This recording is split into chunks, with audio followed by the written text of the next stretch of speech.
Yeah, debate disaster. Dems in disarray. Will Brandon drop? I went on Piers Morgan again with Unk. Dude, the Piers Morgan thing was like bedlam because he just kept bringing new guests on randomly. And I was like, the fuck's going on? Anyway, but we'll talk about that later. Debate disaster. Dems in disarray. Will Brandon drop? Went on Piers Morgan again with Unk. What else was I gonna say? Oh, new merch drop day today. Get in now. Okay.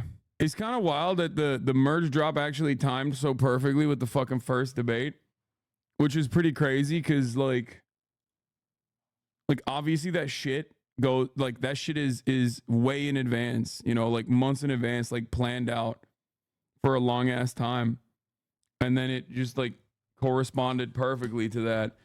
Debate ratings are out. Was I right?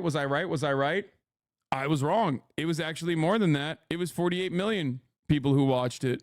I said 25. I was off. I was half. First debate last time though, 70 million. Told you that wasn't gonna happen. But anyway, debate disaster. Dems in disarray. Will Brandon drop? Went on Piers Morgan again with Unk. New merch shop day to day. Get in now. Let me fucking post a merch drop photo. Wait, did I not get that? Hold on. 48 million people saw that. Yeah, it's so Jover. It's so fucking Jover, boys. It has never been more Jover than it is today. Okay, today's the day where it is so super Jover. I was on a flight to LA. So many people were watching it live. Yeah, you should have fucking told everybody to tune into the broadcast, though. You know what I'm saying? You should have been like, hey guys, everybody buy Wi-Fi right now and tune into the Hasanabi broadcast. This is the kind of energy that I demand from the Hasanabi heads out there. Okay, we need to proselytize further. Sick and tired of this. Whenever I see someone watching the debates and I'm not in the fucking bottom right corner, I'm like, what are we doing here? What's going on? Are we be for fucking real right now? You know what I'm saying? Be real. Let me blast off with this tweet though, really quickly, and then we can get to. Wait, where is it? No, that's not what I'm looking for. I already have that. Where the hell is my?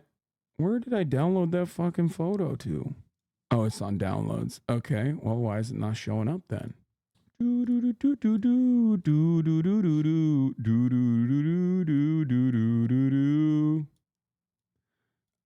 Yeah.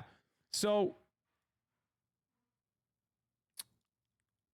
new merch, like I said, Piers Morgan, yeah, horse folder. You listen, guys. Listen, you wish, okay? You wish. Good morning, big legend. Do you have ADHD too? What do you think? Yes, of course. Of course I do. Don't you? You can't tell? I can't even fucking I can't string 3 sentences together without being sidetracked. All right. Here you go. Debate disaster, Dems in disarray. Will Brandon drop? I went on Piers Morgan again with Unk. New merch drop day to day. Get in now. Okay.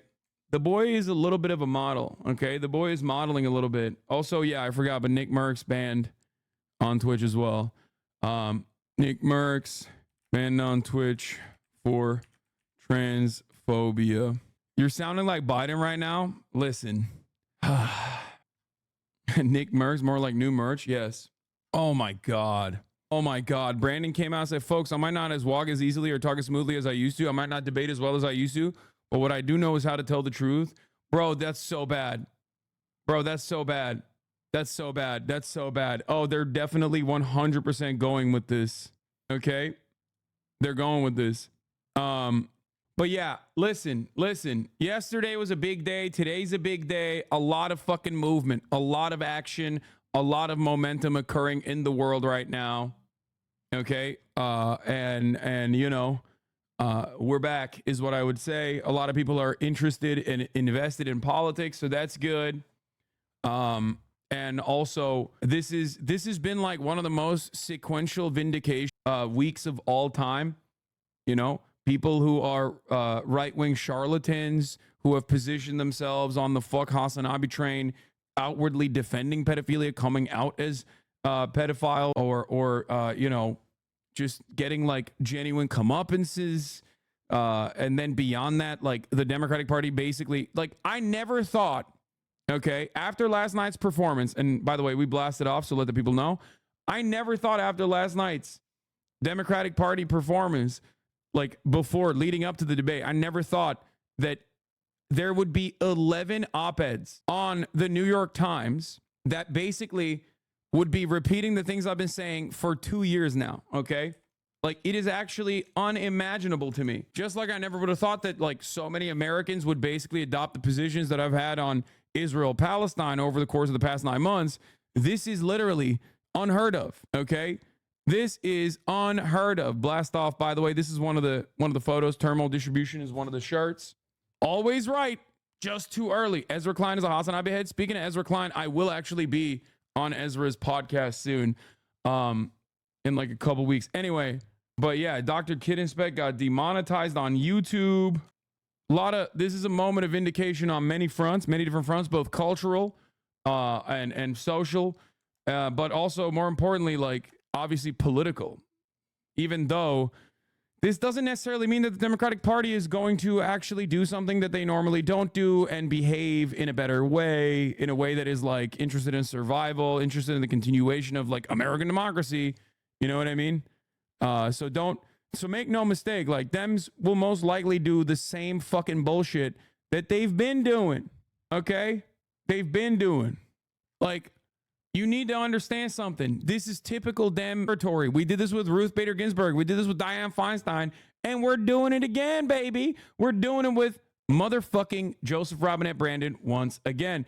Also, the video is out. The editors actually went crazy on this, went nutty mode on this. Fucking worst debate I've ever seen video out. 8 hours, 220K views. We're so back on that front too. If you want to go watch it, you can watch the recap in real time. Okay. 38 minutes of just wall-to-wall coverage on that good shit. Pod Johns are turning on the fucking Brandon camp. I mean, they're not even turning on the Brandon camp, by the way. They're just recognizing reality. That's what's going on. What is happening currently is just something that every single person in this community has acknowledged. There were liberal holdouts in this community like Mind Drive, Megaphonics, Fango Lives. There are many people who are firmly committed to the Democratic Party in this community that genuinely early on were like, oh, well, Trump has actually lost a step too. You have to recognize that. You have to acknowledge that. Every single one of them months ago came to this fucking reality that perhaps I am not, bro. I'm in DSA. Okay, but like, you know, you guys were legitimately trying to do the whole like, well, Trump is bad mentally as well. And like maybe Brandon is personally not that bad. You know, you guys were on the copium like months ago. This is, your position has changed on this. I'm saying even Mind Drive, who is Lib Drive, who is like literally the biggest liberal in the community, okay, months ago recognized the writing on the wall. Many people have been at this stage, okay, I stand by my position. Trump is unintelligible but idiotic. Biden is unintelligible but smarter than Trump. Both are bad. So here's the thing.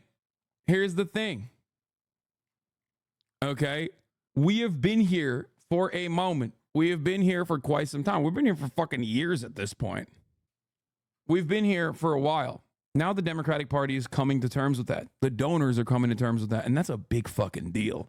And we're going to be talking about all of that, okay? The Pod Johns came out, had a brutally honest recap of the fucking debate, okay? They're popping off. They lost the Pod Johns. Like Brandon never had me, but they lost the fucking Pod Johns. I'm gonna post a sequential thing here.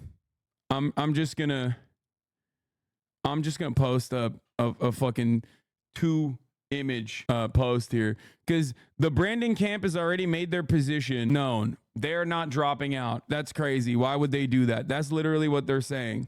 That's what they're saying. That's what they're popping off with, which is not good. It's not good at all, folks. Not even a little good. Very bad, as a matter of fact. Okay. And I'll tell you exactly why in a second. Wait, why can't I? Oh, God, Reddit. Come on. No WebP files, man. Come on, Reddit. Give me the fucking. Hold on. All right. I got that screenshot. I just got to post something real quick. That's why I'm running around. I'm gonna post 2 photos next to this for no particular reason. Let's see if I can find it. Oh, here it is. Another WebP file. Jesus fucking Christ, dude. Everything is WebP. I hate the formatting on this shit. Okay, we got it. Okay, gotta post. Gotta do a Twitter post on this, you know? Screenshots. You can just change the file extension to PNG instead and it'll work. A 3-peat. Okay, there it is. I did it. I posted it. Don't say boomer. That was pretty fast. Democrats going for the 3-peat, baby. Let's go. Oh, Obama coming in to defend Brandon. Let's go. Dude, let me tell you something, okay? Let me tell you something. Obama did lose his first debate. Okay? He did. Except against Mitt Romney. Except you guys are delusional. Okay? You're like the 10th person to make this joke. Shut up. Don't come at me like that. The problem is Barack Obama wasn't 800 years old and actually came back and pounced on the other debates. Joe Brandon does not have the capacity to pounce on other debates because guess what? Time is against him. Okay? When you're Obama's age, time is good. You can take the time, you can study, you can get better at debating. Time for Biden is running out. And I don't mean literally like running out as in like, oh, the election is coming up. I mean like literally his father time is coming for him. He is going to die. He's old. He's going to die soon. He might die next week. I don't know. Okay? The clock is ticking, so it's actually working against him in this circumstance. Whereas like Barack Obama can use that experience and get better in the upcoming debate. Joe Brandon is only getting older, okay? Only getting older. So obviously this is fucking idiotic. He needs to drop out. But no, every 4 fucking years, we got to play the same song and dance over and over again where you got a situation every 4 years. You got a situation where everybody's like, hey, man, this guy sucks. This guy absolutely sucks. We can't let this guy run. And then the Democratic Party's like, no, you don't understand. He is running. Shut the fuck up and vote for him. And it's like, hey, dude, hey, I'm being honest with you. I'm being real with you. This person kind of sucks. I don't think she's going to win. Okay? I don't think she's going to win. They're like, nah. You don't shut the fuck up. Nope, she'll win if you vote for her. What is this? Yesterday, XQC and Coxtony had a 2-hour debate on age of consent. I'd rather fucking laser my brain so that I could just, wipe out the remaining wrinkles up there than watch a fraction of this. Is 12-year-old Natalie Portman unironically hot? 51% said yes. 48% said no. Good stuff, man. That's great stuff going on in the fucking mind hive over there. All right. Even a fucking screenshot of this and even imagining something happening like that has permanently damaged my brain. This is bait. That's not what happened. Why do you know what even happened? Fake. Yeah, no, they're talking about 12-year-old Natalie Portman and I assume Leon the professional, right? Okay. So, how did things get so bad with general election candidates? I mean, it was bad already. It was bad last time. It's going to be bad again because it's the Democrats, baby. That's how they work. That's how they operate. Anyway, stop distracting me. Let's get to like I said, ideology.shop. You got the fucking merch. Go buy it before it gets sold out. I don't want to hear any complaints. We brought back some of the stuff because you guys were complaining about the sold out merch. So some of the top billing ones we brought back, okay? Sometimes in different colors, sometimes it's a t-shirt. If it wasn't a t-shirt before, you can go check that shit out. Anyway.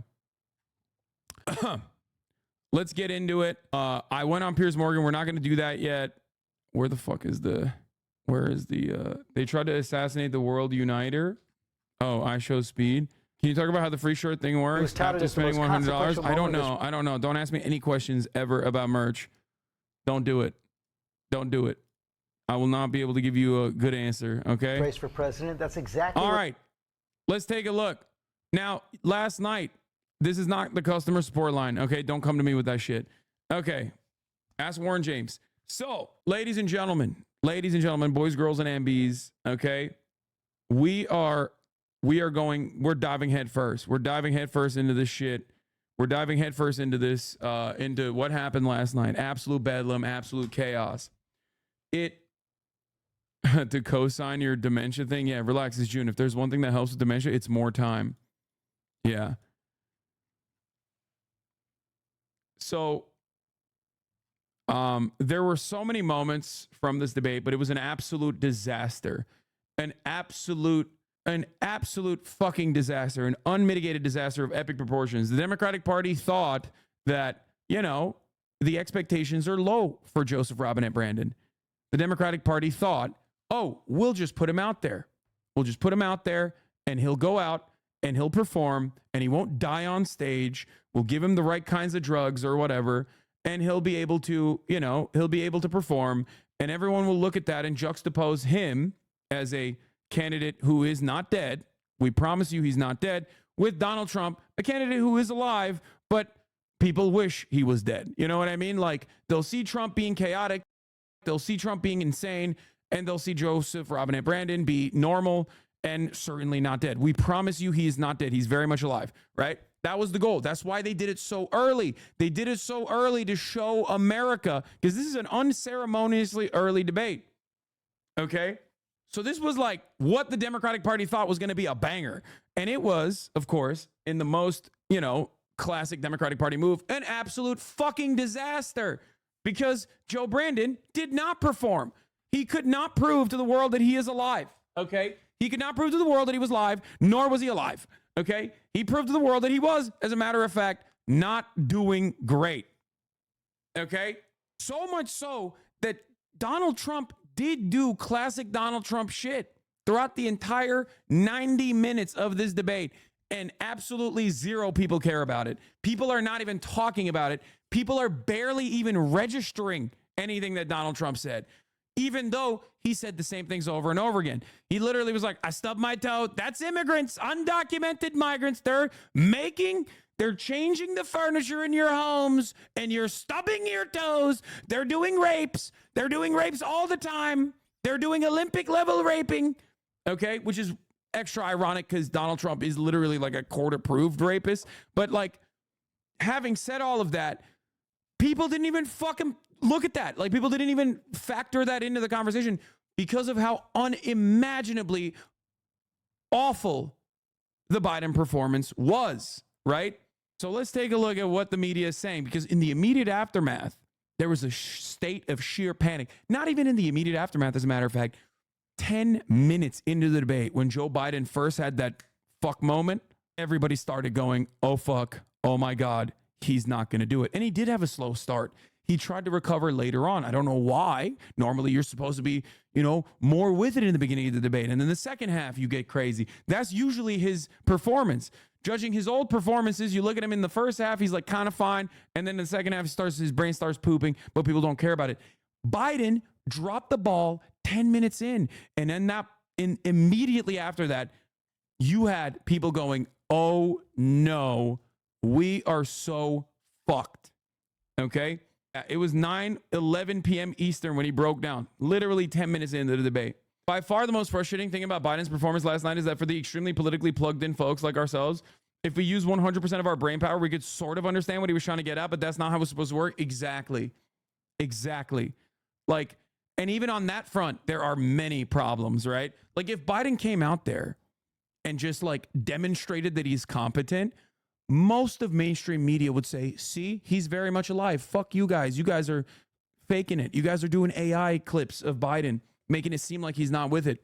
But I would still be very critical, because there were a lot of moments on the policy front where he absolutely missed key details that he could point to about the accomplishments of his administration, about what it will look like if you reelect him, how he will expand on certain things that he's done, whether it be the IRA. Like, there were so many opportunities that he missed. There was a major flub early on with the abortion conversation. That was a layup. He fucking took the layup and launched it into space. No, actually, I take it back. He took the wide open layup that was given to him in the abortion conversation and scored an own goal. He took it back to the other side. He took it back down to the court and dunked it on himself. We're going to cover all of that in a second, though. Let's start. What the first ever debate between a president and a former president turned out to be. From the start, Joe Biden struggled to answer questions, reinforcing questions about his age. Trump launched a series of lies and misleading attacks, but he faced scant fact-checking, and he did it in a forceful manner. By the time the 90 minutes were up, the drumbeat about Biden's age from Democrats had key figures from across the party talking. Yeah, it's like now they're trying to do pickup. They're trying to do like a little bit of spin after everybody saw what everybody saw to be like, oh, Trump lied a lot. It's like, yes, dude, we know he was the fucking president. Like, what are we talking about? We know he lies. We know he lies all the time, dude. What do you mean? Like, yeah. Oh my God, I can't believe he lied. Like Joe Biden personally was like, oh, you can't debate a liar. It's like, yes, dude, you can. And if you can't, then you don't fucking do it, right? You debated this guy and you won before. What are we talking about? You are literally the most experienced person in terms of directly dealing with Donald Trump because you debated him and you won that election. So it's not like a new thing. Trump didn't come in with some new shit, right? It's not like Trump's narrative hasn't even changed since like 2015, 2016. His narrative is still the same. He's saying the same shit. He just elevated it. Now he's adding new stuff onto now he's expanding on the old talking points. Like now he's saying black jobs. I don't know what that means, but I'm sure we'll find out. But hey, you know what would have been great? If Joe Brandon was equipped mentally to turn around and be like, what do you mean by black jobs? Can you tell me what you mean by black jobs? Like, what are we talking about? That sounds kind of weird. You know, what's that about? And it is very frustrating that he is not equipped to be able to do that because he's not even equipped to fucking walk on that stage, brother. I'm sorry. And it's like such a laughably obvious thing that anyone who has eyes can see, and yet manufactured consent is so motherfucking powerful that like the media apparatus, at least seemingly, made the rest of the people in the media, like in the New York Times op-ed piece writers, and also the entirety of the Democratic donor base, perfectly blind to this massive inadequacy of Joe Biden. And I only say this because I'm taking them at their word. I'm taking the Democratic Party chirpers now at their word when they go, oh my God, this is shockingly bad. How could this have happened? Okay, I'm taking you at your word. If you're genuinely shocked right now, you're fucking stupid. You have not paid attention at all, dude. You were on maximum amounts of motherfucking copium leading up to this debate. Think about that. Think about how crazy it is. It's like, dude, this is the #1 meta. In 2022, CNN released a poll saying 75% of Americans think Biden is too old to be president. 75%, 2022. It's not like this shit was a secret. Brandon wasn't like a dynamo on paper or in public regularly. It was just like a shit ton of people running on copium. And it's crazy. It's like you should be embarrassed to be like, oh, who could have foreseen this? You should be laughed out of every room. To me, testing Biden's dementia, okay, and claiming that like you were shocked by it is akin to the same hallucinations that Republicans engage in when they say Trump is sexy, okay? Like, no, he's not. We can see with our fucking eyes. Like, he's not hot at all. He looks like a fucking creature. Like, what do you mean? It's like those Republican moms that go to the rallies that are like, that's right, Trump can grab my pussy. It's like, oh my God, Deborah, you are too horny, okay? What the fuck's going on? Shut up.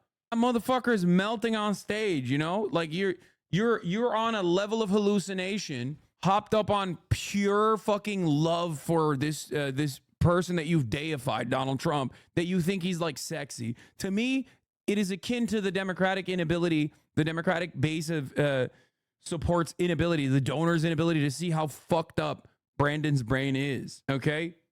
About replacing Biden on the ticket. Rachel Scott starts us off from Atlanta. Good morning, Rachel. George, good morning to you. This was the biggest political stage yet of the 2024 campaign. And Democrats were really looking to President Biden to put to rest those questions and concerns about his age. But this morning, his performance is only fueling more and sending his party scrambling. This morning, panic and concern within the Democratic Party after this debate performance from President Biden. Making sure that we're able to make every single solitary person eligible for what I've been able to do with the with the COVID. Excuse me, with dealing with everything we have to do with. Look, if we finally beat Medicare. Thank you, President Biden. From the start of the debate, the president speaking with a raspy voice, at times stumbling and trailing off, unable to finish his thought, even on the issues at the heart of his campaign, like abortion rights. I supported Roe v. Wade, which had 3 trimesters. The first time is between the woman and the doctor. Second time is between the doctor and an extreme situation. The third time is between the doctor, between the Bro, this is literally Sun Tzu, okay? Don't interrupt your enemy when he's making a mistake shit right here. Like, the first 25 minutes was a clinic for Trump. He shut the fuck up. He didn't go crazy. He had a couple jabs in there, but just like very sneaky. And he didn't do the second half shit that he was doing. He just waited and just looked over and was like, I don't know what the fuck's going on, which was the best thing he could have done. Okay? And then, of course, he unfolded and went nutty mode in the second half. But by that point, it's over because everyone is like, what the fuck is this cadaver doing on the stage? The dynamic changed dramatically. Well, you know, not dramatically, but the dynamic certainly changed. But that's all Trump had to do was just sit back and be like, look at this. Look at this. You want this again? And yeah, that's where we're at. We beat Medicare. I don't even know what the fuck that means. Holy moly. I mean, his flub on abortion is so bad. His flub on abortion was so bad.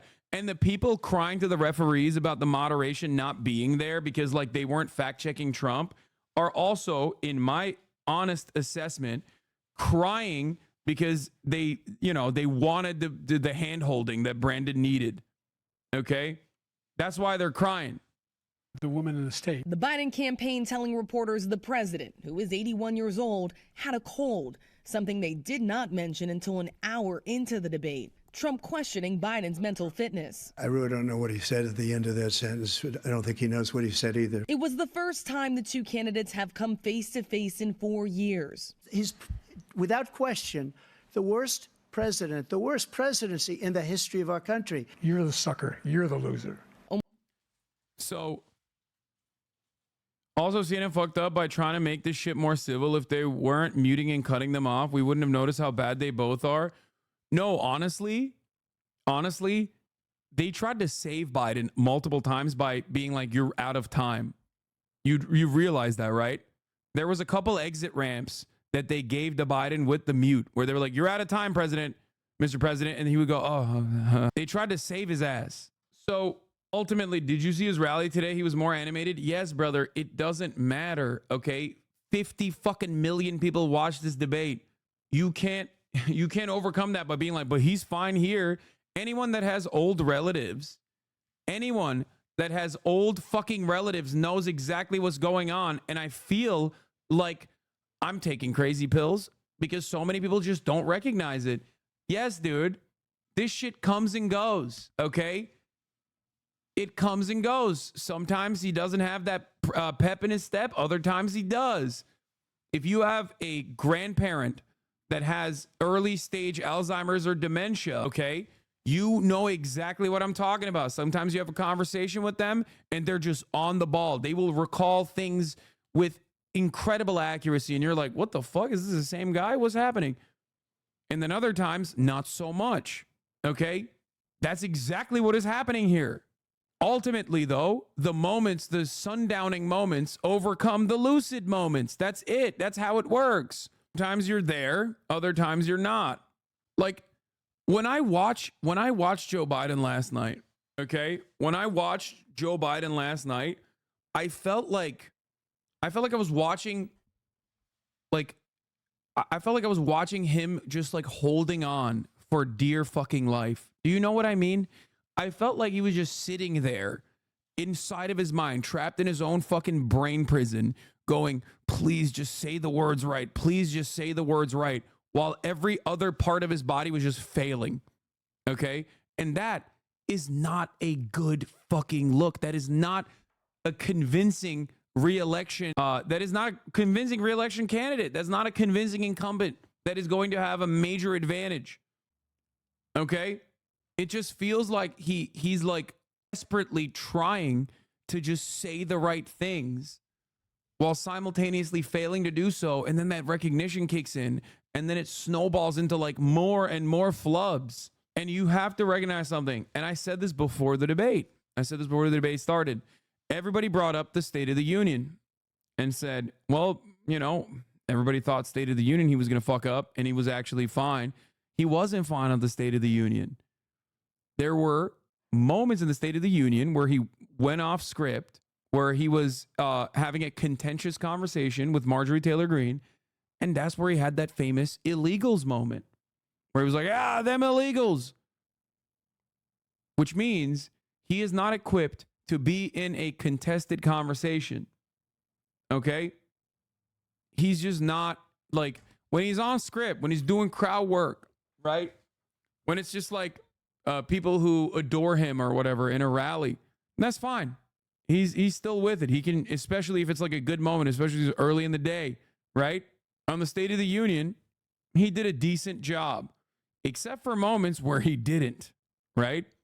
And that is what matters, because this conversation, I mean, this back and forth, like him using all of his brain power, trying to fucking, get the talking points out, while also simultaneously standing next to Donald Trump, like it was a terrible, terrible performance. And I'm not alone on this. Okay? I never thought I would say this, but the damn near entirety of the New York Times op-ed team is in agreement with me, which is crazy.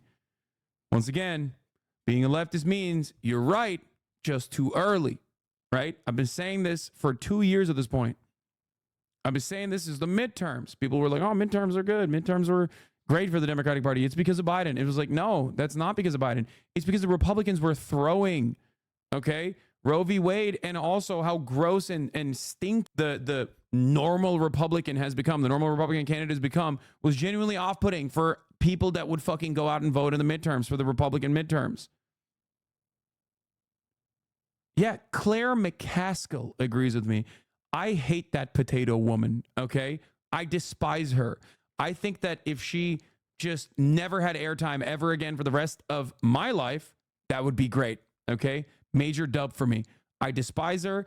I think she is basically all of the worst instincts of the Democratic Party combined. She's a fucking loser.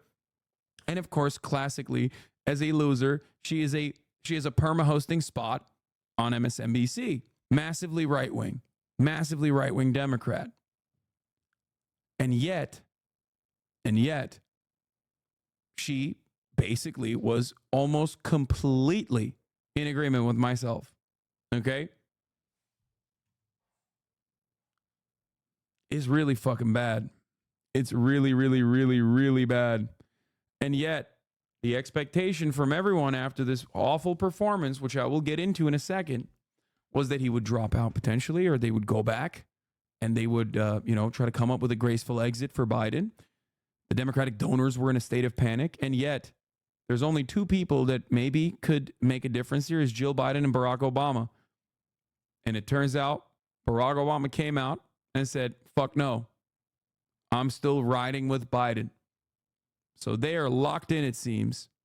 His campaign came out earlier this morning and said, of course we're not dropping out. What are you talking about? You know, just something to consider. Almost immediately, the attacks turning personal. The only person on this stage is a convicted felon is the man I'm looking at right now. When he talks about a convicted felon, his son is a convicted felon. That clearly didn't sit well with Biden, delivering his most direct attack yet on some of the allegations surrounding Trump. The crimes that you are still charged with, and think of all the civil penalties you have. How many billions of dollars do you owe in civil penalties for molesting a woman in public, for doing a whole range of things, of having sex with a porn star on the night while your wife was pregnant? I mean, what are you talking about? You have the morals of an alley cat. And Biden going after Trump for his actions on January 6th and his promise to pardon the rioters who stormed the Capitol. He did do a damn thing, and these people should be in jail, and they should be the ones who are being held accountable. And he wants to let them all out.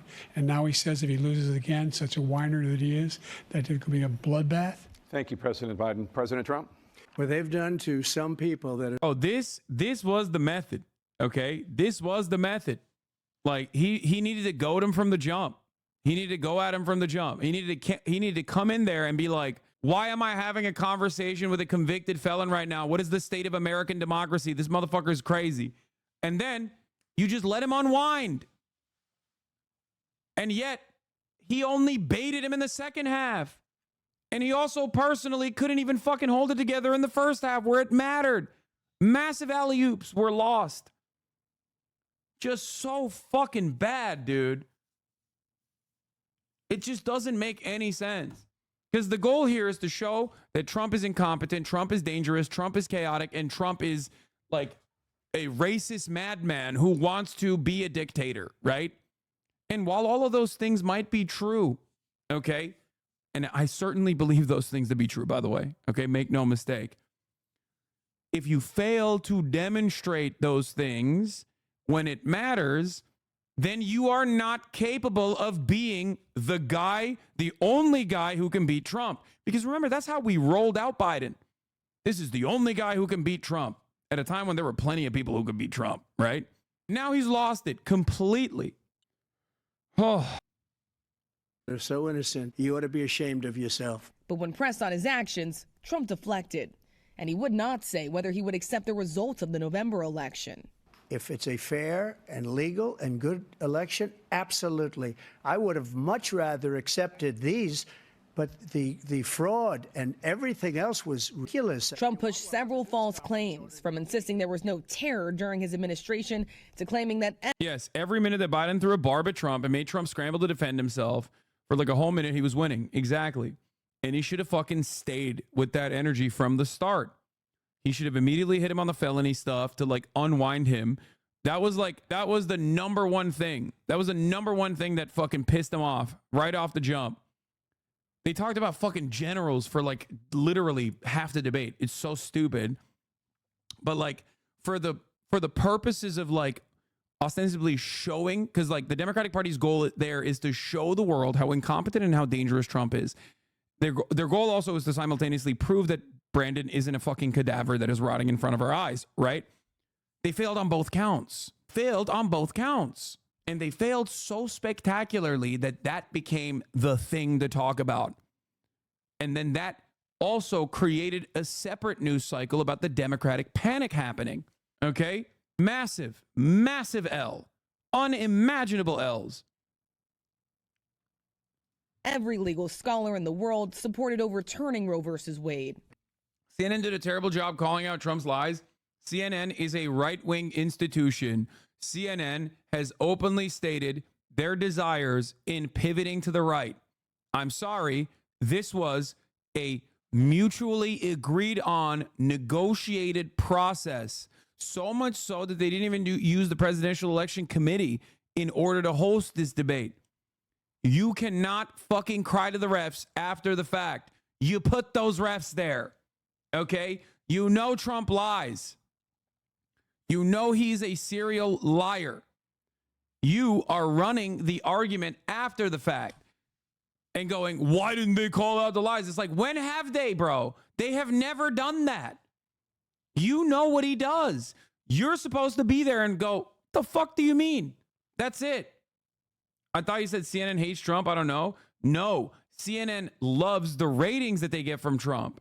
CNN also is looking at the ratings that are abysmal across the board for all media because nobody fucking gives a shit about politics, and remembering how good things were all the way up to 2020 when they would do round the clock anti-Trump coverage. They want Trump to win so they can do that again.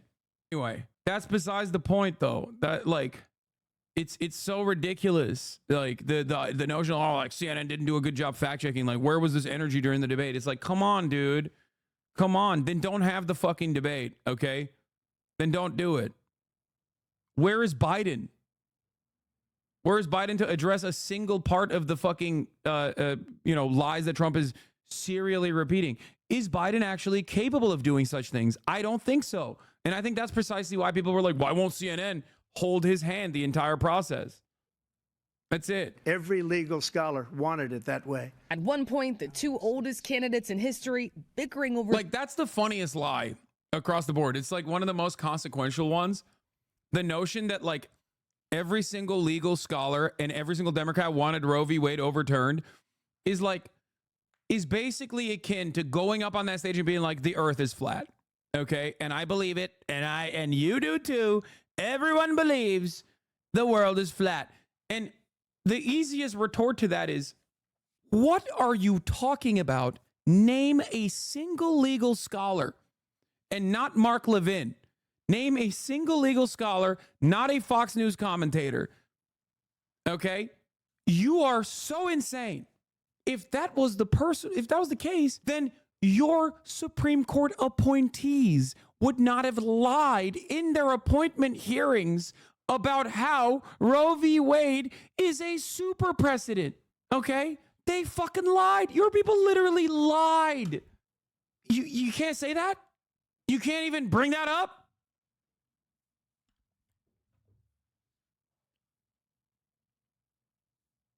California attorney who was on Law Review here, many legal scholars thought Roe v. Wade was the shit.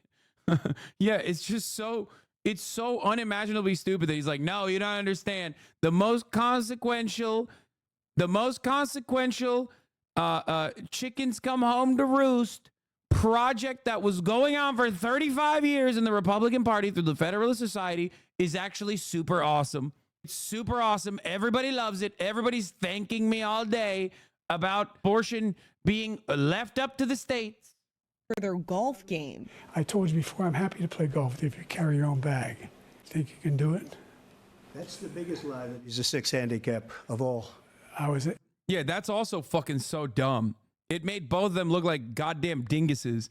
You're supposed to jab at him, not get down to his level to that degree, man. What are you talking about? Absolutely nobody gives a fuck. I guess voters care. I guess voters care about the golf shit, right? Like, I assume like the people who actually go out and vote overwhelmingly care about the golf stuff, right? Like this is the last audience that will look at the golf shit and go like, yeah, no, that was actually a great conversation or whatever. Because Piers Morgan literally spent time on it, on our conversation that we had. Like, he was like, I don't believe he's actually a 6 handicap. I would give him $100,000. Like, it's like, dude, I don't care. I literally don't care. He is pooping in his diapers, okay? He can't even fucking walk normal. I don't give a shit about golf at all. And yes, I don't think that Biden has a 6 handicap, but who gives a fuck? Like, who actually gives a fuck about that? No one. No one gives a fuck about that. Please shut the fuck up about golf. Holy shit. People care more about the top of the hour ad break than the golf conversation. Because at the top of the hour, there's a 3-minute ad break. And the chatters in here who are not subscribed are going to see a 3-minute ad break. But if you want to avoid seeing those ads, all you need to do is subscribe, like I said, for $5 or for free with Twitch Prime by connecting your Amazon Prime account to your Twitch account, where you get 1 free Prime subscription a month. I'm 15 minutes late. I know. Okay. I was on a tear here. ACAP for Cutie. Thank you for the 10 community gift subs, allowing 10 people to no longer see the ads at the top of the hour. Twitch Prime is free, folks. Here's a 3-minute ad break now. Yeah. I think people don't care about the golf thing, and it just showed how out of touch in country club their old asses are. I think so. But like, maybe white dudes in the suburbs who both of these guys are desperately trying to win over, they might care. I don't know. You see what I'm saying? Because the calculation isn't about like the broadest parts of the electorate. It's like these guys are completely fucking lasered on like one group of people, which is white men and white women in the suburbs, okay? In key states, in swing states, and in swing districts. That is who they're going after. They want the Westchester voters to make a decision on the matter. They don't give a fuck about what's going on in the Bronx. So maybe it's it's still a flub for Biden because absolutely no one believes he has a 6 handicap. But like, maybe people don't care about maybe people do care about the golf thing. I don't fucking know. I don't. I think it's so stupid. It made me so upset. 8 handicap. Yeah. 8. Never. Rory Mage, thank you for the 5 I've gifted. seen you swing. I know you swing. Hey, let's not act like children. And while Biden tried to address his age head on, This guy's 3 years younger and a lot less competent.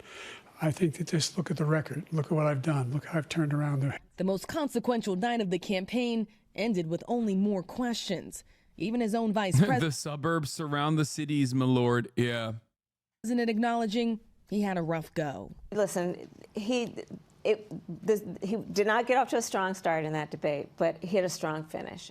Donald Trump did make several false and misleading claims, many of which went unchecked or challenged on that debate stage, even by President Biden. This morning, many Democrats calling that a missed opportunity. The president did make a late night stop at a Waffle House. He was asked directly about his debate performance. He said he had no concerns, but that is not what we are hearing from Democrats this morning. Yeah, of course he has no concerns. He doesn't know where the fuck he is, bro.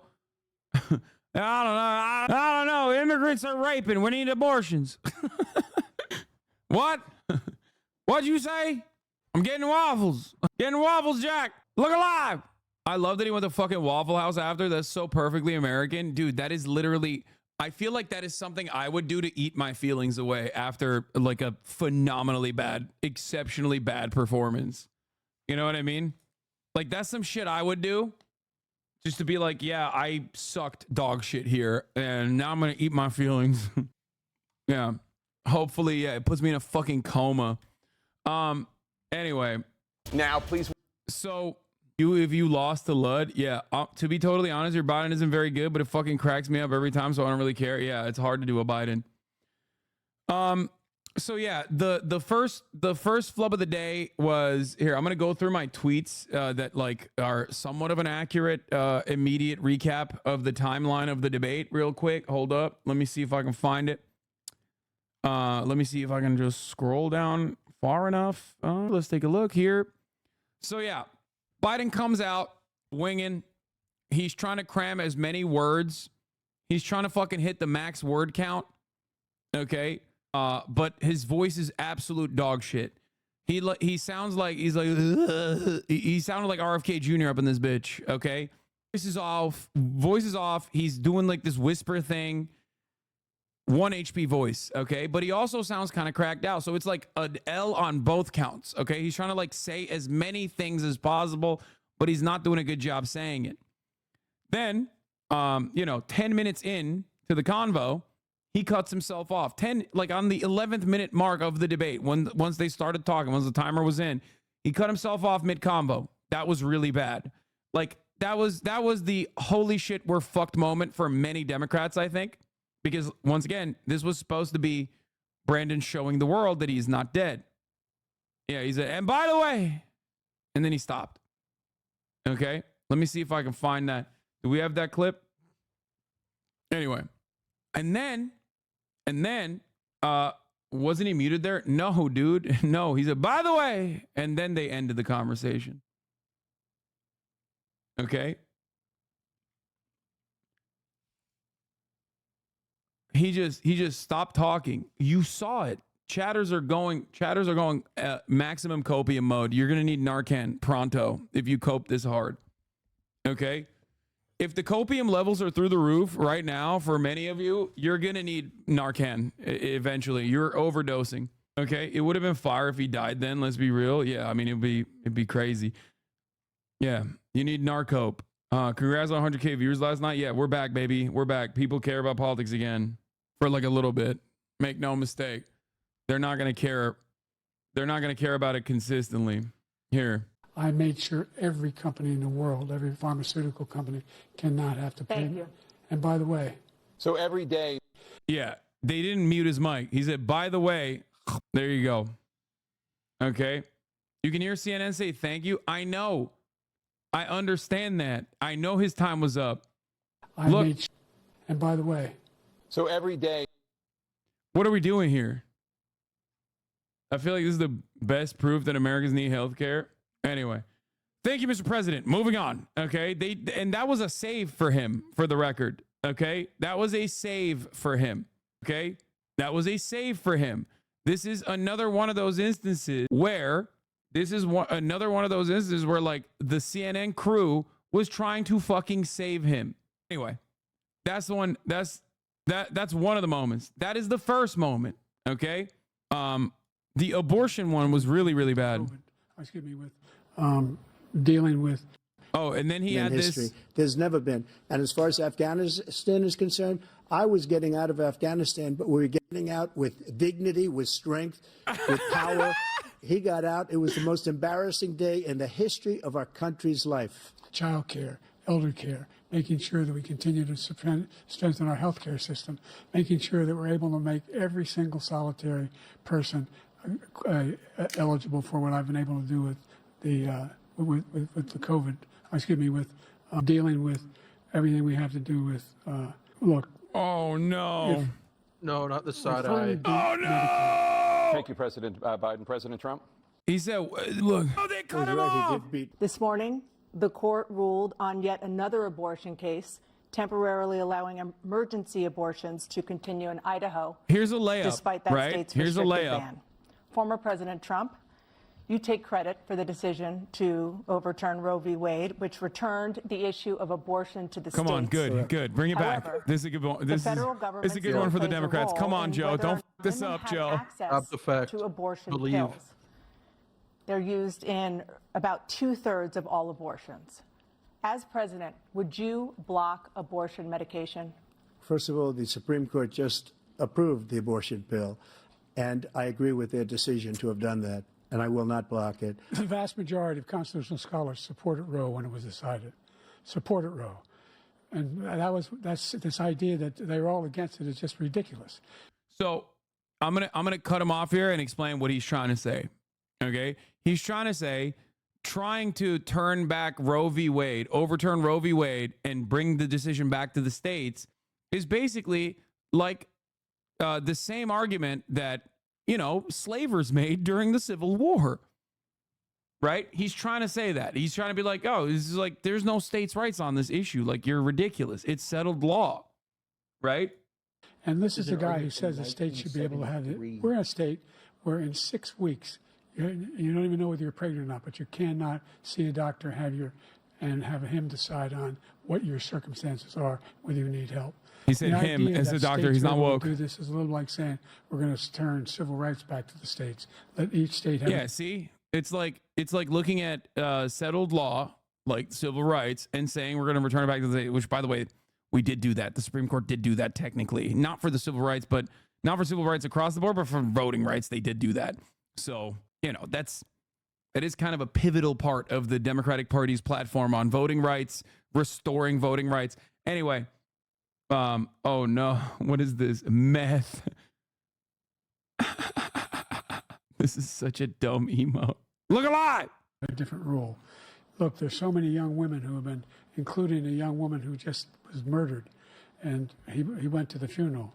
The idea that she was murdered by an immigrant coming in. You're talking about abortion, man. Here's the deal. There's a lot of young women are being raped by their in-laws, short-circuiting by their spouses, brothers and sisters.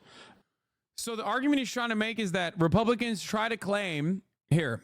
The argument he's trying to make here, which is so stupid. Like, let me explain something to you. I cannot begin to make an analogy on how dumb this was.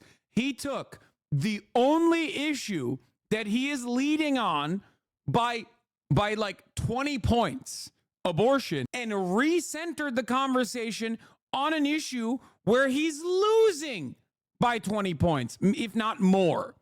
Okay?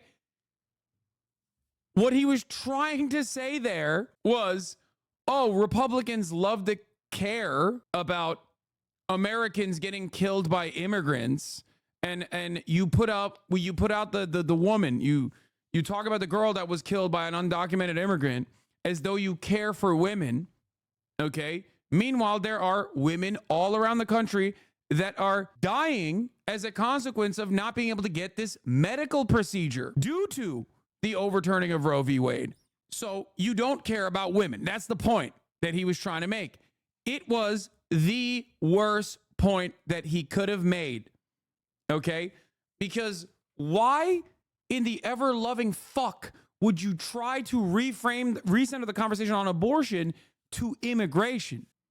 He was trying to say, y'all don't give a fuck about women. You only talk about women when they're being murdered by an undocumented immigrant to make an anti-immigrant argument, Because if you cared about women, think about all the thousands, if not hundreds of thousands of women, if not millions of women that have had their access to medical care shut off as a consequence of this fucking decision. Those women get raped by their family members sometimes, and they can't go out and get this fucking medical procedure due to your restrictions. That's what he's trying to say, which is really fucking bad anyway. Why would you bring that up? That's the dumbest way to make this argument. You do not have to say undocumented migrants doing murder and bring up, what's her name, Lainey Riley or whatever. Like, even if he was 100% coherent in that situation and thought that he was cooking there, that's still a bad point. Do you guys understand what I mean by this? Like, him being old and him not being able to complete that talking point in a way that, like, people can understand. Lincoln Riley. Even in that circumstance, even if he actually was yapping, like a grade A yapper, okay, and he perfectly delivered that line, it's still bad. It is still it's an own goal. It's a self goal. It's so fucking stupid. Like, if he phrased it like you did, that would not have bombed. It doesn't matter, though. It still would have been an idiotic way to address the situation, because at that point, you're in your fucking wheelhouse. You're in the pocket. You don't have to remind people about how much immigrants are doing crime, which is already built on top of a faulty premise anyway. It's just ridiculous, and they can do nothing about it. And they try to arrest them when they cross state lines. Thank you. There have been many young women murdered by the same people. And then he immediately gets up. I mean, he immediately fucking pops off. He's like, thank you. Thank you for giving me this fucking incredible moment where we can eliminate the conversation on abortion and start talking about my favorite issue, immigrants doing crime. Of course he's going to fucking run with it. He literally had a wide open layup, got blocked by the rim, took the rebound, drove it back to his own fucking basket, and yammed it in his own basket, and then handed the ball to fucking Donald Trump to yam it again. He allows to come across our border. We have a border that's the most dangerous place anywhere in the world. Bro! Considered the most dangerous place anywhere in the world. He said immigrant rapist victims need abortions. Dem source, we are doomed. Yeah, it's so cooked. So it's just like, it's true. I mean, the Democratic Party is cooked. So fucking cooked. Reading the transcript shows how bad this answer is. Yeah, I don't even want to go through it again. Look, there's so many young women who have been, including a young woman who was just murdered, and he went to the funeral. The idea that she was murdered by an immigrant coming in, and they talk about that. But here's the deal. There's a lot of young women who are being raped by their in-laws, by their spouses, brothers and sisters. Like, what do you mean sisters? It's just ridiculous. And they can do nothing about it. And then they tried to arrest them when they crossed state lines. That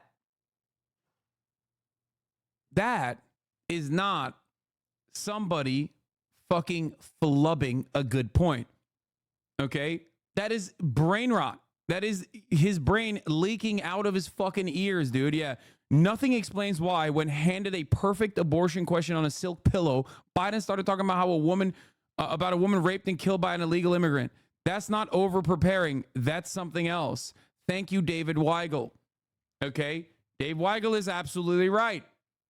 They're trying to fucking say that, oh, Biden was over prepared for the convo. He prepared too hard. Okay? His bitch too bad. His smoke too loud. Okay? They'll kill him. Anyway, so that was like, I cannot explain to you the severity of that flub. Okay? I can't,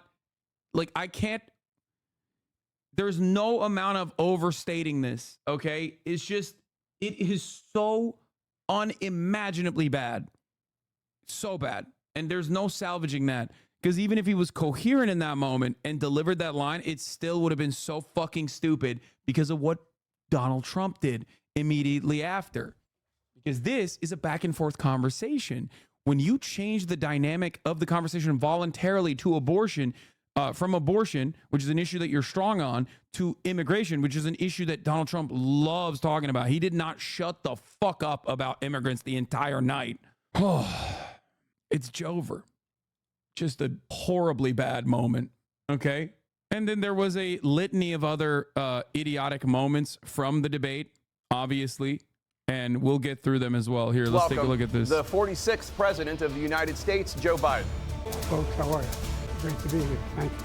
And please welcome the 45th president of the United States, Donald. Also, they did not fucking prep him on where the camera was. He was fucking, they did not tell him. These are important things, okay? This is a very important part of debate prep. Like, when you are preparing for a televised debate as the motherfucking president, okay? Like, you have to look a certain way at all times because your reactions in real time are going to be captured and 50 million people are going to see it. I'll give you an example. There was a really funny moment where Joe Biden, here, there was a really funny moment where Joe Biden was talking about Melania being impregnated by Donald Trump, okay? And here's how he responded with his face. Trump being like, damn, yeah, Melania was pregnant. Here, this is a really, really funny moment, but here. For doing a whole range of things, of having sex with a porn star on the night while your wife was pregnant. I mean, what do you? He was like, yeah. Look at his face. He's like, no, didn't have sex with a porn star. Yeah, I fucked the shit out of her. While your wife was pregnant. I mean, what? Yo, she was pregnant as shit. Hey, yo, I did that shit, dude. I fucking laid that seed in her, big dog. I impregnated the fuck out of her. What are you talking about? Oh, it's so good. I'm gonna come. But anyway, listen. The reason why I showed you this is because like every moment is going to be overlooked, looked at again and again and again and relitigated with a fucking fine-tooth comb. And Brandon, for like the damn near overwhelming majority of the debate, was literally dozing off. Like he looked crazy. He looked old as fuck.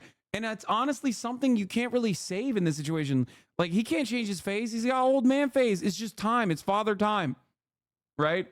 Like there's really not anything you can do in that situation. But he's constantly like, what the dude, look at the camera. Look at the camera. Okay? Look at the fucking camera. Stop looking at like random shit. You look crazy. You look old. Holy shit. It's so funny in retrospect. They try to think about the buzz they created nonstop around this debate. He's been prepping at Camp David nonstop. Yeah, I know. Anyway, they, of course, Dick rode Israel into oblivion, which is expected. Donald Trump. Gentlemen, thanks so much for being here. Let's begin the debate, and let's start with the issue that voters consider. Situation. Okay, well, we're going to skip this. This is like piece by piece, right? Piece by piece, piece by piece. They go, I think these are just like the CNN clips from the debate, right? But what is more interesting, Trump calling Biden a weak Palestinian. Yeah, that was an insane fucking moment too. People at assisted living facilities feel bad for him. It pains me how Biden's devastating debate went over an assisted living facility. The reaction was grim. Oh no, dude. Oh my God. Oh my God. Politico is just coming out with absolute heaters, dude. That's when you know shit is absolutely fucked up. Oh, it's so fucked up.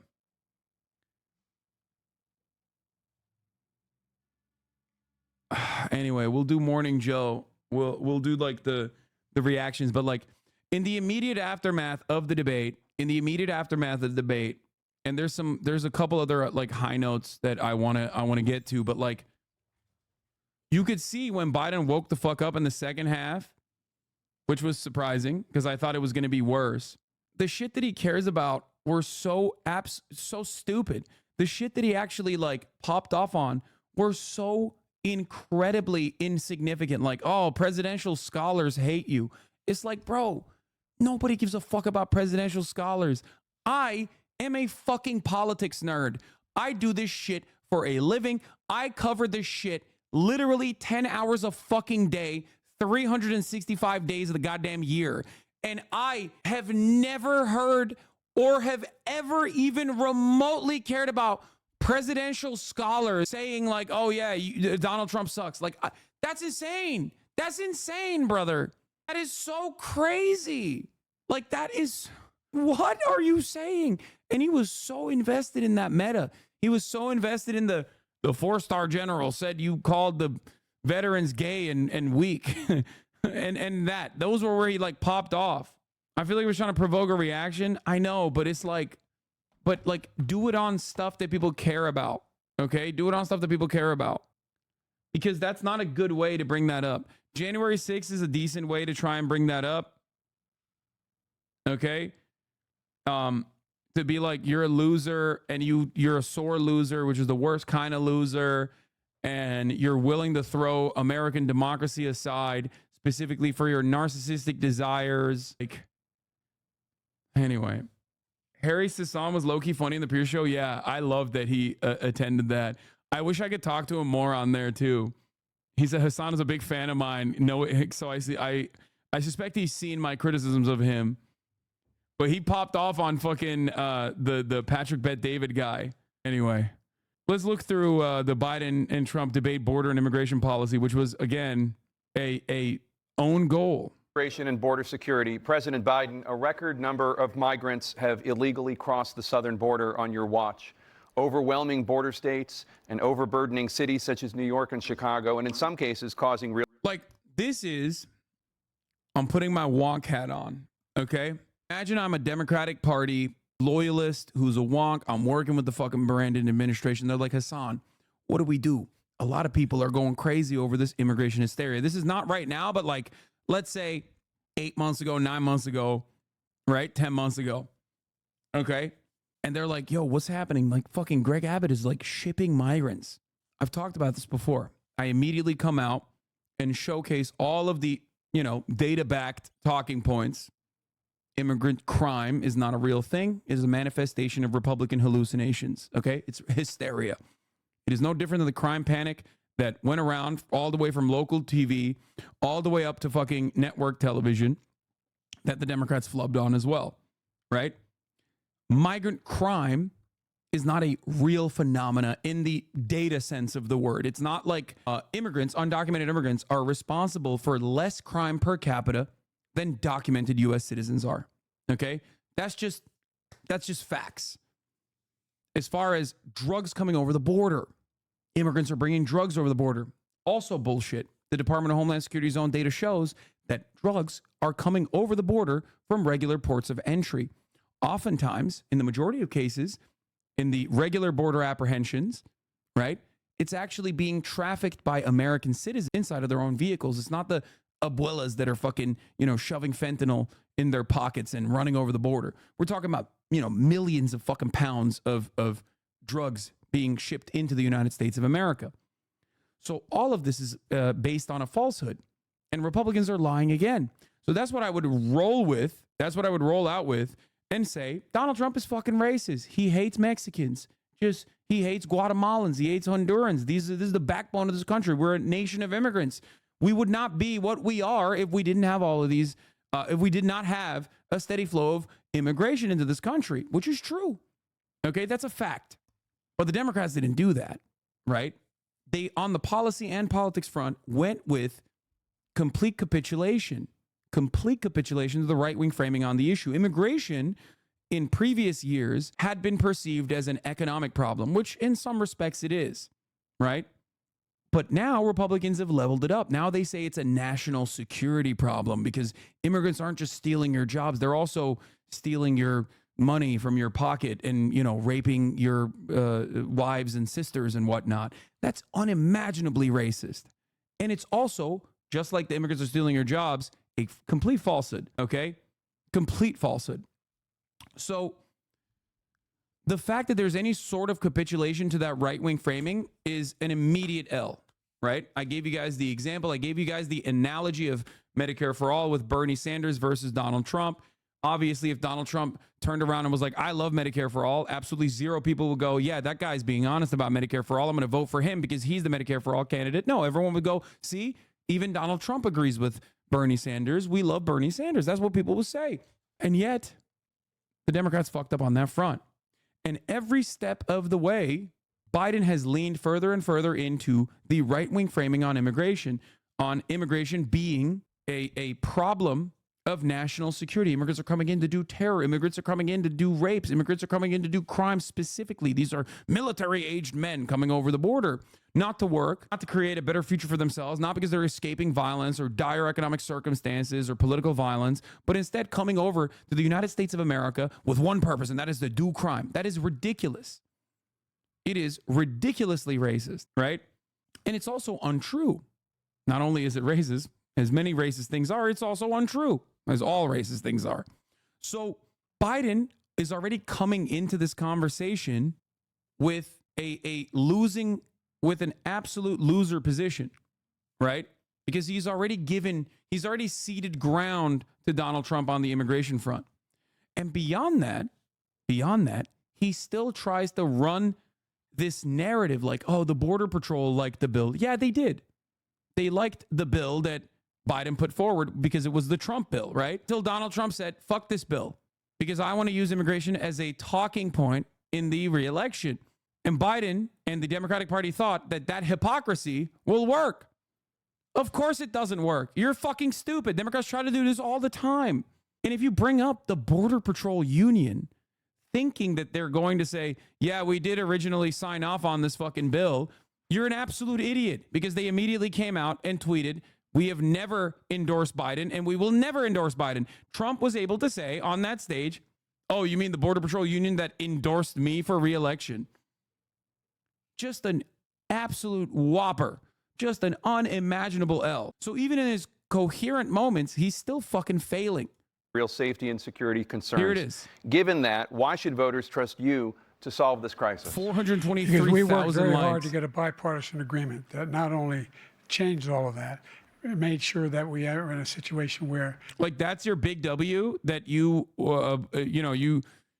try to do a bipartisan agreement. It's so stupid. you had no circumstance where they could come across the border with the number of border police there are now. We significantly increased the number of asylum officers. By the way, the Border Patrol endorsed my position. In addition to that, we found ourselves in a situation where when he was president, he was separating babies from their mothers, putting them in cages, making sure the families were separated. That's not the right way to go. What I've done since I've changed the law, what's happened? I've changed it in a way that now you're in a situation where there are 40% fewer people coming across the border illegally. That's better than when he left office. And I'm going to continue to move until we get the total ban on the total initiative relative to what we're going to do with more Border Patrol and more asylum officers. President Trump? I really don't know what he said at the end of that sentence. I don't think he knows what he said either. Look, we had the safest border in the history of our country. That was so so fucking good. I mean, this was in the early stages too of the conversation, so he just like hit him with that. It was great. Light clap back, move on, address the talking point. The border, all he had to do was leave it. All he had to do was leave it. He decided to open up our border, open up our country to people that are from prisons, people that are from mental institutions, insane asylum, terrorists. We have the largest number of terrorists coming. Like, look at his face, bro. Look at his face. Look at his fucking face. Look at his fucking face. Are you joking? What are you doing? Fix your face, man. Blood realize he's not built for this? No, dude. Blood doesn't realize anything right now. Bro is not realizing anything. Bro is on to nothing right now. There is absolutely nothing going on in there. Into our country right now, all terrorists all over the world, not just in South America, all over the world. They come from the Middle East, everywhere, all over the world. They're pouring in. And this guy just left it open, and he didn't need legislation. And then they try to talk about like how, no, actually, like you're letting in terrorists. When you were president, you let in terrorists into the country from the border. What are you doing? Not a single person believes that, okay? Even if it was completely factually accurate, which it isn't, okay? No one is like, yeah, that's right. Actually, Trump is the fucking non-border security candidate. Come on, dude. Like, that's this whole thing. Build the wall. Remember that? What the fuck are you doing? Because I didn't have legislation. I said close the border. We had the safest border in history. In that final couple of months of my presidency, we had, according to Border Patrol, who is great, and by the way, who endorsed me for president, but I won't say that, but they endorsed me for president. Brandon, just speak to him. But Brandon, look, we had the safest border in history. Now we have the worst border in history. There's never been anything like it. And people are dying all over the place, including the people that are coming up in Thank you, caravans. President Trump. President Biden? The only terrorist who's done anything crossing the border is one who came along and killed three, under his administration, killed an Al-Qaeda person come in his administration, kill 3 Americans. Sick, man. No, definitely. Yeah, Trump is weak on the border, actually. And also, yeah, no, Al-Qaeda members are coming over the border. You know, it's totally valid. This is a real national security concern because Al-Qaeda members are jumping the border. They're border hoppers. Every person that's like literally crossing the border are not asylum seekers. They're Al-Qaeda. That's great. It's a great take, man. Thank you. Big own. Democrats are so fucking stupid with this like hypocrisy baiting shit. Hypocrisy baiting is actually definitely good, right? In terms of like making dumb guys listen to your position. All right. But you can't hypocrisy bait on issues as a politician when those issues are pivotal issues that you're supposed to be on the other side of. Okay? It's so stupid. It's like literally being like, oh, yeah, you said you were going to cut Social Security and you never did, Jack. I'm going to cut Social Security. Would you ever say that? Would you ever hear a Democrat say that? You would. Barack Obama did try to do that, by the way. But like, you know, like it's akin to that. You said you were going to cut Social Security and you didn't, Jack. I'm going to be the one who cuts Social Security. I'm going to cut it so hard, I'm going to kill all the fucking elderly.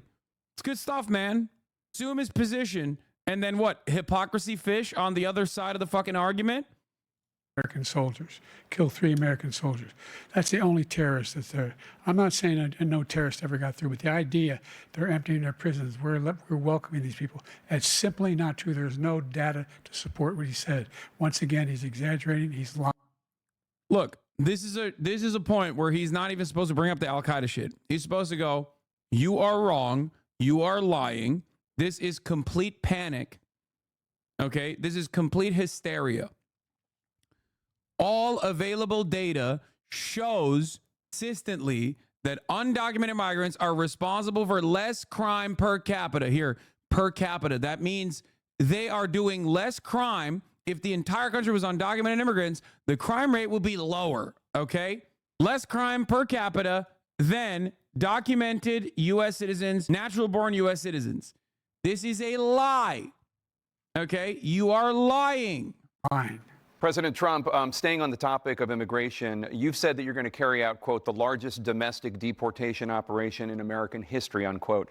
Does that mean that you will deport every undocumented immigrant in America? Another dub for Brandon here, by the way. This is a W for Brandon. This is an issue that is gaining momentum, but it is unimaginably cruel if people investigate how this would be conducted. If I'm a Democrat, I'm literally constantly hammering that point. You want to deport these people that have lived here for 10 plus fucking years? You want to rip them away from their families? You want to set up concentration camps and you want to fucking drive them into concentration camps? That is the Holocaust, son. That is what you are trying to fucking do. Okay? That is literally what he's trying to do, by the way. It's not even a joke. If followed through on the policy proposal, this is Nazi fucking Germany. Okay? Straight up. Like you are trying to put every undocumented migrant that has lived here for, 5 years, 10 years, whatever, into concentration camps and deport them somewhere. I don't even know how. I don't even know where. That would require an unimaginable amount of resources. That would require having a permanent police state, which we already do, but like beefed up. Okay? People with guns knocking on doors and going into people's houses and violently apprehending tens of millions of people that are currently contributing to the economy, that have children that are American citizens, that don't speak any other language, that don't know any other culture. They're just Americans. Okay? You are acting as a GOP talking head right now. You are literally, oh God, no, you're not serving the top of the hour ad break with this bullshit. Okay? 21-month subscriber. This is just such a bad, ad break bait. Hee. Good job, dude. Good job. Good try. Okay? But you flubbed it. You flubbed it harder than Brandon. You flubbed it harder than mother freaking Brandon. Okay? Joe Brandon style flub right there. Ridiculous.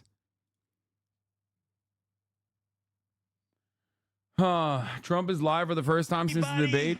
Last night, Oh God, he's gonna be flexing, dude. All right, here's the 3-minute ad break now. That was a big one.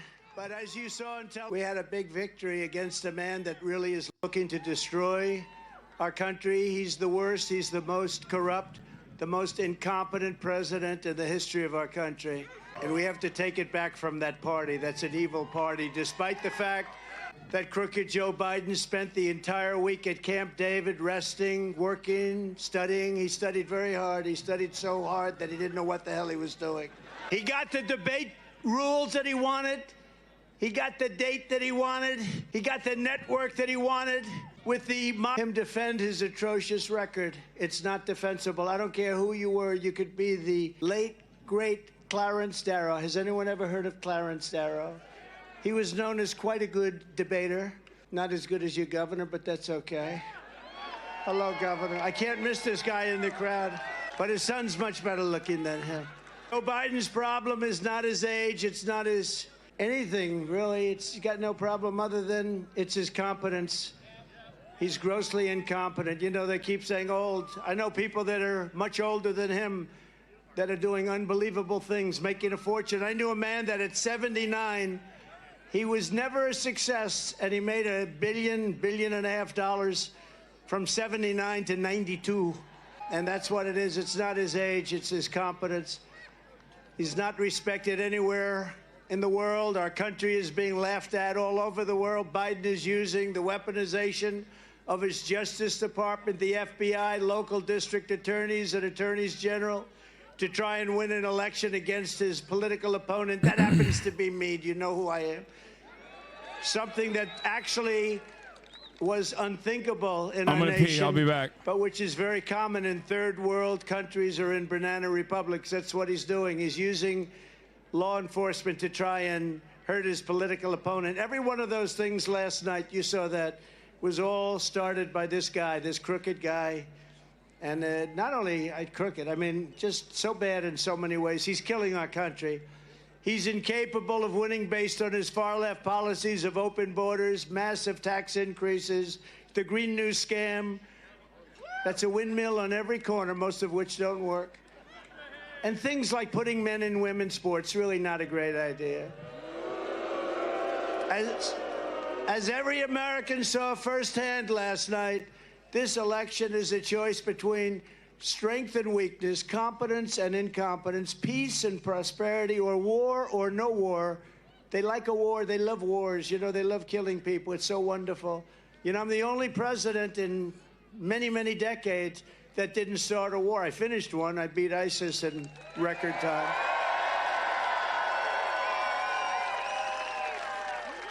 As soon as I left, we had the situation where Russia went into Ukraine. They would have never done that.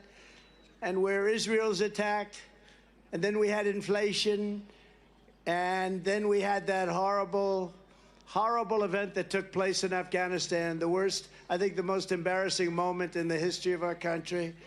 And it's a choice, though, between a president who puts America first or a train wreck who puts America last. They put America last. Actually, the Democrats put America last. You take a look at that. Look at a guy like Senator Schumer. I come from New York. I knew Schumer. He's become a Palestinian. He's a Palestinian now. Congratulations. He was very loyal to Israel and to Jewish people. He's Jewish, but he's become a Palestinian because they have a couple of... This is like kind of crazy. He's just using Palestinian as a pejorative over and over again. Like he says it like it's a slur, and it's very weird. Our country, a vote for your all-time favorite president, President Donald J. Trump, is a vote for stopping Joe Biden and very simply making America great again. It will make America great again. You see these beautiful women. I'm not allowed to use the term beautiful as a politician. In fact, it could be the end of my career. If Glenn ever ran against me, he'd say he called women beautiful, and that could be the end of my career. But they're beautiful. What am I going to do? I can't lie. But you see these beautiful women up here? They come from a place called North Carolina. We all love North Carolina. And this is their 127th rally. And it's hard to believe. I seldom see their husbands. But they're happily married. I said, are you all happily married? They love their husbands. You love your husbands? They put up with a lot, huh? No, they're very happily married women, but it's 127. But I'll tell you, Front Row Joes even have that. They're about 200 and something, right? They must have made a lot of money somewhere along the line. Do my people treat you good? Huh? They better treat you good. Front Row Joes, they become very famous. The question every voter should be asking themselves today is not whether Joe Biden can survive a 90-minute debate performance, but whether America can survive 4 more years of crooked Joe Biden in the White House. In fact, I don't know if we can really survive 5 more months. This is the most dangerous time in the history of our country, in my opinion, and we have a transition period because hopefully there has to be a transition. Never been so close to World War III before. And if it happens, it will be a war like no other. This because of the threat of certain types of weapons. We don't even want to mention the word, but because of the type of weapons that you're talking about, I know them better than anybody. You know, I built our military. I totally rebuilt our military. I know more about weapons than just about anybody. And when you look at the incredible destructive power of these weapons, this will be a war like no other. This will not be 2 army tanks running against each other and shooting. This is going to be something the likes of which we've never seen. And we have a man who's grossly incompetent heading up our nation. And he's competing against Putin and President Xi of China and Kim Jong-un of North Korea. He's competing against people that are at the top of their game. And he was never really at the top of his game. He was never very good.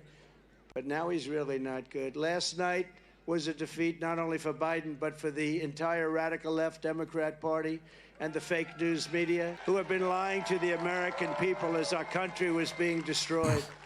The fake news media, look at all of them back there. Look at all of them. That's a lot of cameras. That's a lot of cameras. We're so back. It's so 2016 right now. It's not even 2020. It's 2016 now. The Joe Biden, which is somehow even worse because at least in 2020 Biden won. 2016 Democrats lost. Rampant crime, 2 new wars, a disastrous Afghanistan embarrassment, most embarrassing moment in the history of our country, and the international humiliation. Think of it, one after another, international humiliation, one after another. Nobody respects him. Foreign leaders don't respect him. You know, we put up $124 billion more given to Ukraine than Europe. Now, Europe is a lot closer. We have a thing called an ocean in between us, right? So no matter how you cut it, it's got to be more important. Why is it that we're not equalized? Why is it that they put up $124 billion, our people, these people in Washington that don't know what the hell they're doing? You know, I stopped it with NATO. We were spending almost 100% of the money for NATO. And I went in my first meeting, I realized, I said, you know, they're not paying their bills. They're delinquent. My second meeting, I said, you got to pay. And they said, well, what would happen if we don't? Then we won't defend you against Russia. And the next day, money came in by the billions. You never saw money come in so fast, Glenn. The money was pouring in. And I took a lot of heat, Michael. Oh, there's Mike Waltz. He knows better than anybody on this subject. He's the all-time. He's the all-time. But am I right? The money came in like at a level that was never seen. Hundreds of billions of dollars poured in. And then I took heat from the press because they said, no, I will not defend you if you're not current. And they said, well, that's not very nice. I said, it's not nice. Now, if I said I will, they wouldn't have paid, right? I suspect. But I took a lot of heat. But the fact is, the Secretary General called it the greatest. He's never seen anything like it, because Bush would come in, make a speech, and leave. Obama would come in, make a speech, and leave. And then I came in, and I didn't make a speech. I just said, these guys aren't paying their bills. I know that Trump really isn't going to convince pro-Palestinian Gen Zers to vote for him, but you really think his continued use of Palestinians as a pejorative might cause younger voters to think this is a reflection of his foreign policy and engage in a slight uptick for Biden turnout? No. Until there is a clear-cut difference, an identifiable difference between Joseph Robinette Biden's policies on Israel and Donald Trump's policies on Israel, absolutely zero people are going to be engaging in defensive voting. If a ceasefire occurred, maybe he would be able to claw back some of those voters. Okay? Potentially. I was 10 during the 2016 election and now 18 for 2024. This cycle is so crazy to witness. It's the second election cycle that I've really been politically present for. I was watching every debate in 2022. Nice. It's crazy to think that there were people who were 10 years old when 2016 was happening, when that's like, you know, I was already doing my media career at that point. That's wild. I'm so old. Lizzie Gobbler says, I was 12 in 2016. Oh, that's insane. You guys were little babies like playing Roblox with a binky while I was fucking doing political commentary. I am so goddamn old. Holy shit. This is officially my third big election cycle at this point. Oh my God. I don't even want to think about it any further. Okay, everybody stop talking about how fucking young you are. Okay, it's hurting my feelings. Anyway, this is regular old Trump bullshit. We're gonna move on from this for now. Here is the Joe Biden Democratic Party. Here's how the Joe Biden Democratic Party is trying to fucking manage the massive defeat that they withstood last night. Donald Trump was a convicted felon with the morals of an alley cat. I don't know what you did last night, but I spent 90 minutes debating a guy with the morals of an alley cat. It's like, what is happening, dude? What is going on? Like, call him a felon, dude. I don't know. Just like anything else. What is this alley cat shit? Ay, ay, ay. He is just calculating this. I suspect that internally, if there are genuinely competent adults in the room, they're calculating this as an electoral dub that will be won on the boundaries of like 8 people voting, okay? 8 of the oldest, whitest Americans you've ever seen in Pennsylvania. They are going to vote because they saw the alley cat thing and they were like, that's extremely my shit. Okay? So now I'm voting for him. Anyway, as I spoke to voters at a Las Vegas rally for Vice President Harris, Nevada Biden campaign staffer followed me and twice asked the voters and their interviews when their comments turned critical of President Biden. That is good stuff, guys. Yeah. No, definitely. Good stuff. Yeah, that's what they should be doing. One undecided voter, Stephen Stubbs, said he wished Biden would step aside and let Harris be the presidential nominee. The staffer interrupted saying, I'm going to stop it here. Sorry, if I can. It's a Biden event. Is that okay? That's great, man. That's great. That seems to be a good move. Anyway. I don't know what to think anymore. Just out. 538 did a poll before the debate, 44-44. After debate, 46-44 Biden. No third party. With third party, Biden lost 1.5 points before to after. Why is there only 2 options, Hassan? This is duopoly. It is what it is, okay? That's how they decided it. I didn't cover the Pierce panel yet, okay? Do you have an opinion on voters looking for a third party after last night? I mean, good luck. That's not a real thing, in my opinion. But if the Democratic Party wants to win, they have to swap this man out. And it seems like they are not interested in doing so. The one person that could, shut this shit down, this is what she had to say this morning at the rally that Brandon had. I saw in him then the same character that I see in him today. And even though he has faced unimaginable tragedies, his optimism is undaunted. His strength is unshakable.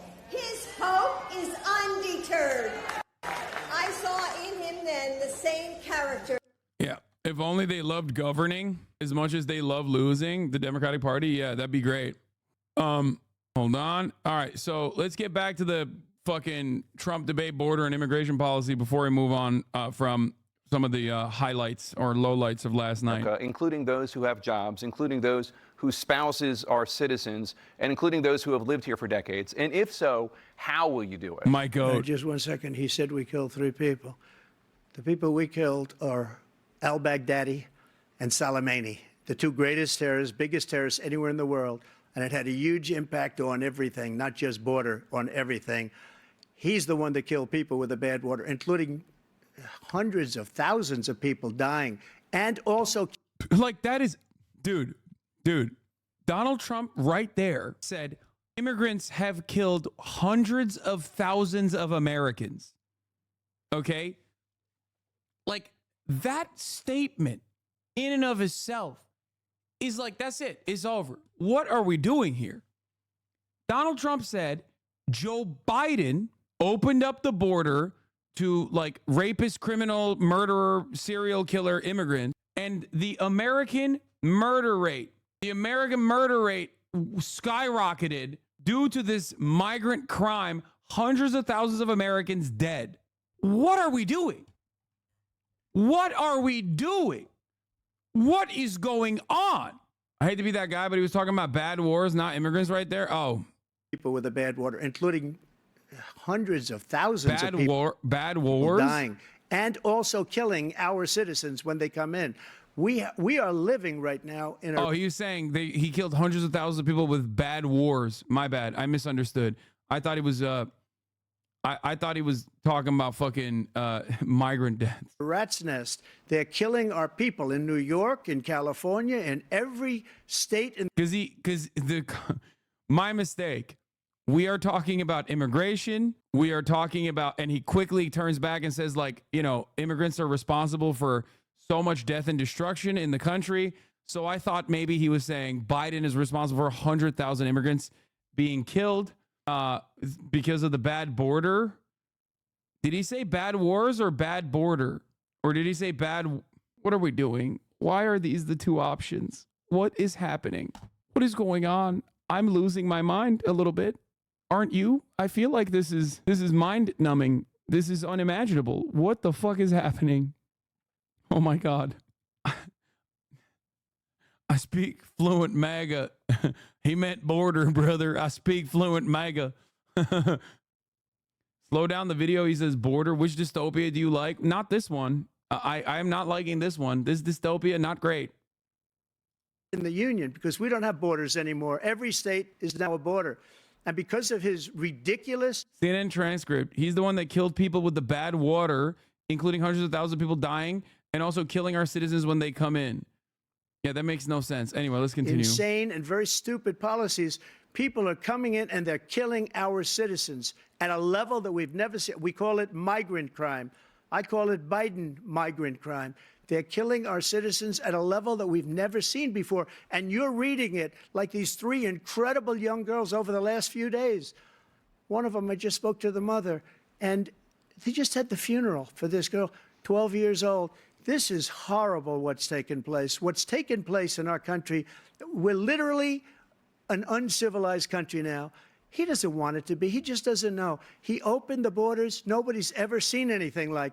And we have to get a lot of these people out, and we have to get them out fast because they're going to destroy our country. Just take a look at where they're living. They're living in luxury hotels in New York City and other places. Our veterans are on the street. They're dying because he doesn't care about our veterans. He doesn't care. He doesn't like the military at all, and he doesn't care about our veterans. Nobody been worse. I had the highest approval rating for veterans taking care of the VA. He has the worst. He's gotten rid of all the things that I approved, choice that I got through Congress, all of the different things I approved, they abandoned. We had by far the highest, and now it's down in less than half because he's done all these great things that we did. And I think he did it just because I approved it, which is crazy. But he has killed so many people at our border by allowing all of these people to come in. Dude, oh my God. Meacham, Blue Wave, didn't like the way he stuttered during the debate. Saying he's a stutterer is just full-on reality denial. There's like 5 things you need to be able to do as president, and at the top of that list is public speaking. I don't know what to tell you. He's not working a forklift in a warehouse. His public speaking capacity matters. Yeah, it's not a stutter.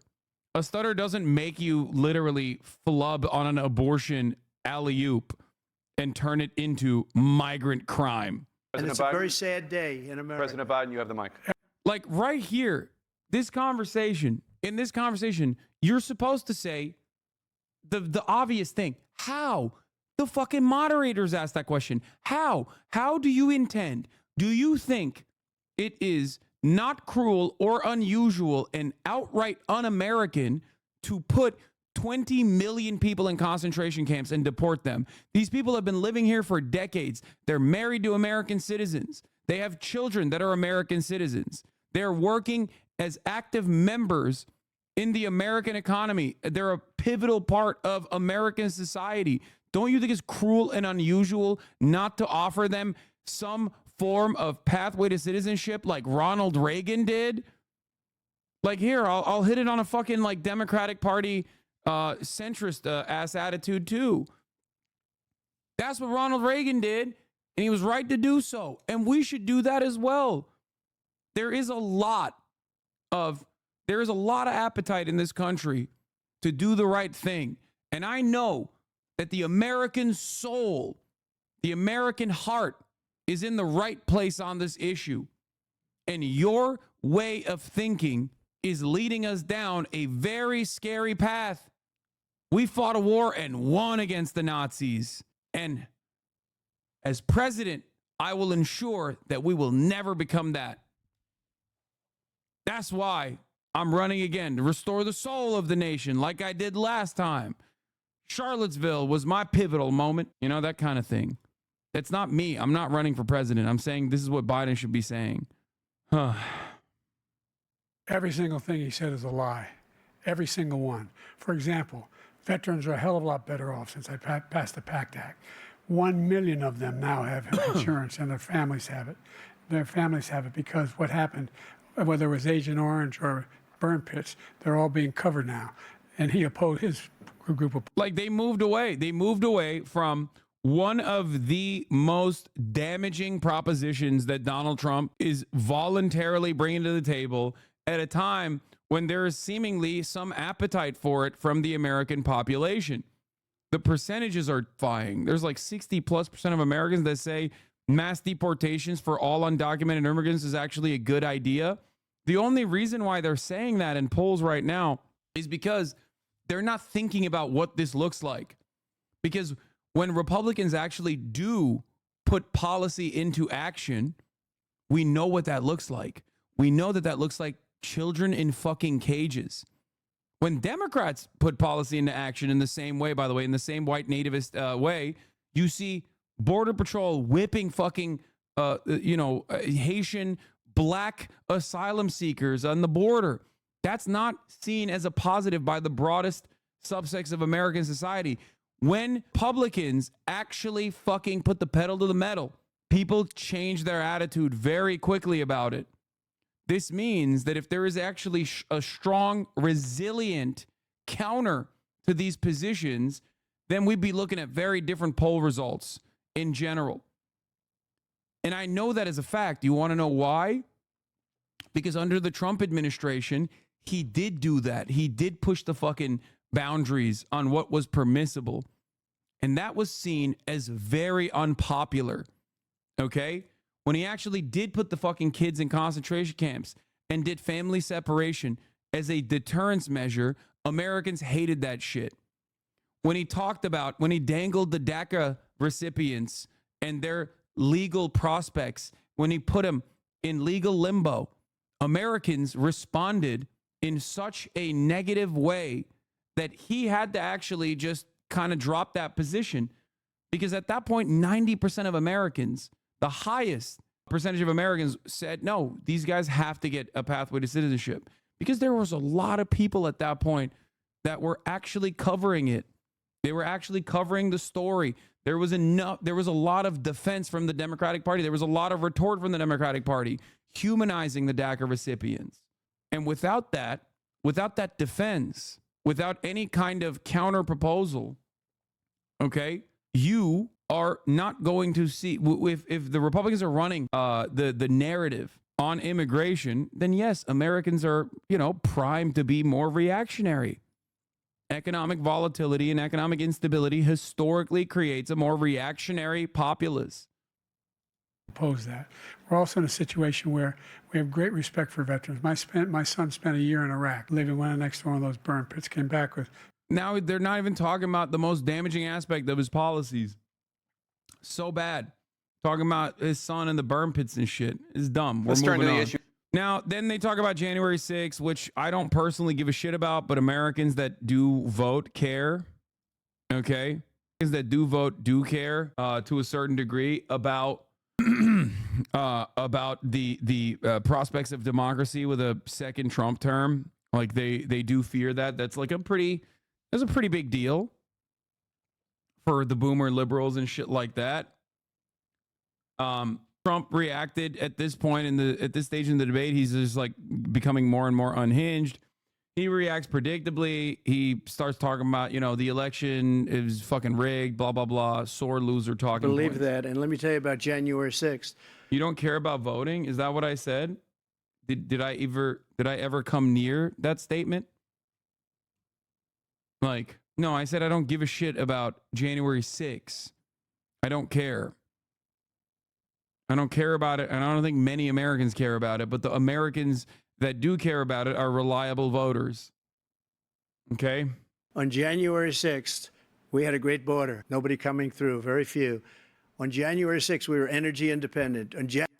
Lately, data shows, I know. Democracy on January 6th is the second most important issue next to the economy. It's why the 156 scholars said Trump was the worst president. Focus group showed wine moms care about this stuff highly. I know. Well, not the 156 scholars. That part is irrelevant. But yes, Americans do care about the democracy aspect. And they are genuinely fearful that Donald Trump will be so chaotic and will undermine democracy, will destroy it. Okay? And January 6th is like one failure of an attempt to do so. So that's how those two things pair up. That would be much stronger as a talking point. That would be a resilient talking point. That would be a talking point that people care about if the fucking court cases were not pushed back into fucking oblivion. Oh, this is another aspect of this. Michael from Pennsylvania, aka Central Committee, is correct. Many of the people who say they care about democracy are far-right MAGA as well, who think the election was stolen and that they need to elect Trump to fix the election. So it's not. So there is more nuance to those polls as well. That's why it's number 2 right now. It's absolutely correct. January 6th, we had the lowest taxes ever. We had the lowest regulations ever. On January 6th, we were respected all over the world. All over the world. No, Central Committee is not making that up. That's absolutely correct. I remember seeing a poll. Fuck, I can't remember where it was. No, I remember seeing a poll where they actually looked at crosstabs where it literally showed a shit ton of Republicans saying they care about democracy, but in their own way. Do you understand? That doesn't mean democracy, small d democracy, in the way that you and I understand it.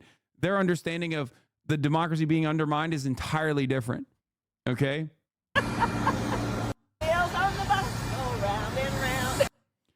New general election poll. Trump 50, up 8 points. Biden 42. Who won the debate? 49% say Trump, 17% say Biden. Jesus fucking Christ. I don't know what this poll is. Yeah, we covered this last night. Pre-debate, Biden 43, Trump 41. Post-debate, Biden 50%. Biden 42%, Trump 50%. 49% said Trump won the debate. 17% said Biden won the debate. 17% watched the debate with our eyes closed. No, dude. No, you don't understand. These are loyalists. What are you talking about?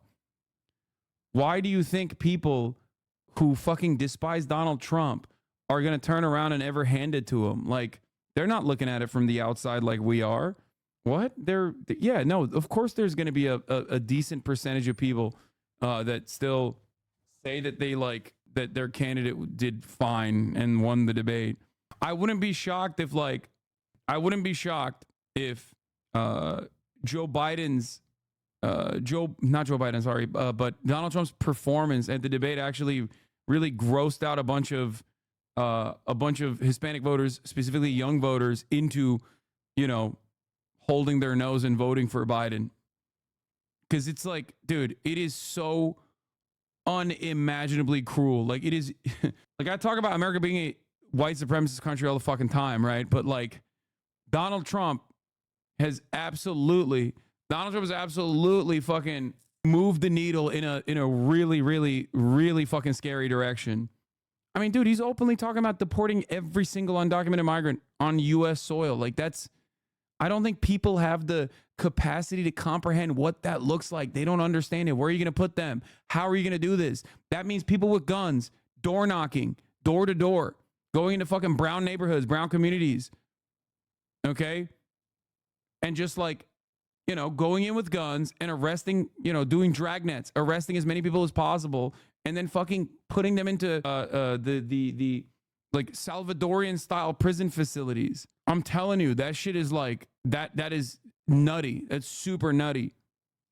We're respected. And then he comes in and we're now laughed at. We're like a bunch of stupid people. What happened to the United States' reputation under this man's leadership is horrible, including weaponization, which I'm sure at some point you'll be talking about, where he goes after his political opponent because he can't beat him fair and square. You have 80 seconds left. My question was, what do you say to those voters who believe that you violated your constitutional oath through your actions and inaction on January 6, 2021, and worry that you'll do it again? Well, I didn't say that to anybody. I said peacefully and patriotically. And Nancy Pelosi, if you just watched the news from 2 days ago, on tape to her daughter, who's a documentary filmmaker, they say, but she's saying, oh, no, it's my responsibility. I was responsible for this. Because I offered her 10,000 soldiers or National Guard, and she turned them down. And the mayor in writing, by the way, the mayor, in writing, turned it down, the mayor of D.C. They turned it down. I offered 10,000 because... Yeah, this stuff is also bullshit. He's like, yeah, I love the idea... personally, that Nancy Pelosi did January 6th. I think it's a great way to it's a great way to talk about the situation. Okay? Yeah, no, Nancy Pelosi did January 6th. She wanted the fucking grossest HVAC business owners to take shits in her fucking office. Like, I hate Nancy Pelosi, but it's pretty funny. Great spin, dude. Definitely. She was like, I can't wait to have the fucking sweatiest, grossest losers in my office taking fat loads, dumping shits, smearing them on the fucking walls and stuff. I could see. I had virtually nothing to do. They asked me to go make a speech. I could see what was happening. Everybody was saying they're going to be there on January 6th. They're going to be there. And I said, you know what? There's a lot of people coming. You could feel it. You could feel it too, and you could feel it. Looking dapper. Thank you. I'm currently wearing the latest merch from ideology.shop. The new merch came out, ideology.shop, where you can also go and get your merch before it runs out, before it sells out. There's some of the old classics that we tweaked up a little bit. And I said, they ought to have some and new ones. National Guard or whatever. And I offered it to her. And she now admits that she turned it down. And it was the same day she was, I don't know, she can't be very happy with her daughter because it made her into a liar. She said, I take full responsibility for January 6th. President Biden? Yeah. He encouraged. Nancy Pelosi takes full responsibility for January 6th. Not only did she do it, but she also admitted that she did it. She did January 6th. Also, the people that did January 6th, they're political hostage. They're political prisoners and they're hostages. And we should release them. Even though it was Nancy Pelosi who did it, who allowed it to happen and egged it on and admitted that she did it. But also all of the people that were jailed, they're good. They're good people. Those folks who go up on Capitol Hill, number one. I sat in the dining room off the Oval Office. He sat there for 3 hours watching, begging, being begged by his vice president and a number of his colleagues on the Republican side as well to do something, to call for a stop, to end it. Instead, they talked about these people being patriots and great patrons of America. In fact, he says he'll now forgive them for what they've done. They've been convicted. He says he wants to commute their sentences and say that no. But he went to every single court in the nation. I don't know how many cases, scores of cases, including the Supreme Court. And they said, no, this guy is responsible for doing what was done. He did do a damn thing. And these people should be in jail. And they should be the ones who are being held accountable. And he wants to let them all out. And now he says if he loses again, such a whiner that he is, that it could be a bloodbath. Thank you, President Biden. President Trump? What they've done to some people that are so innocent, you ought to be ashamed of yourself. What you have done, how you've destroyed the lives of so many people. When they ripped down Portland, when they ripped down many other cities, you go to Minnesota, Minneapolis, what they...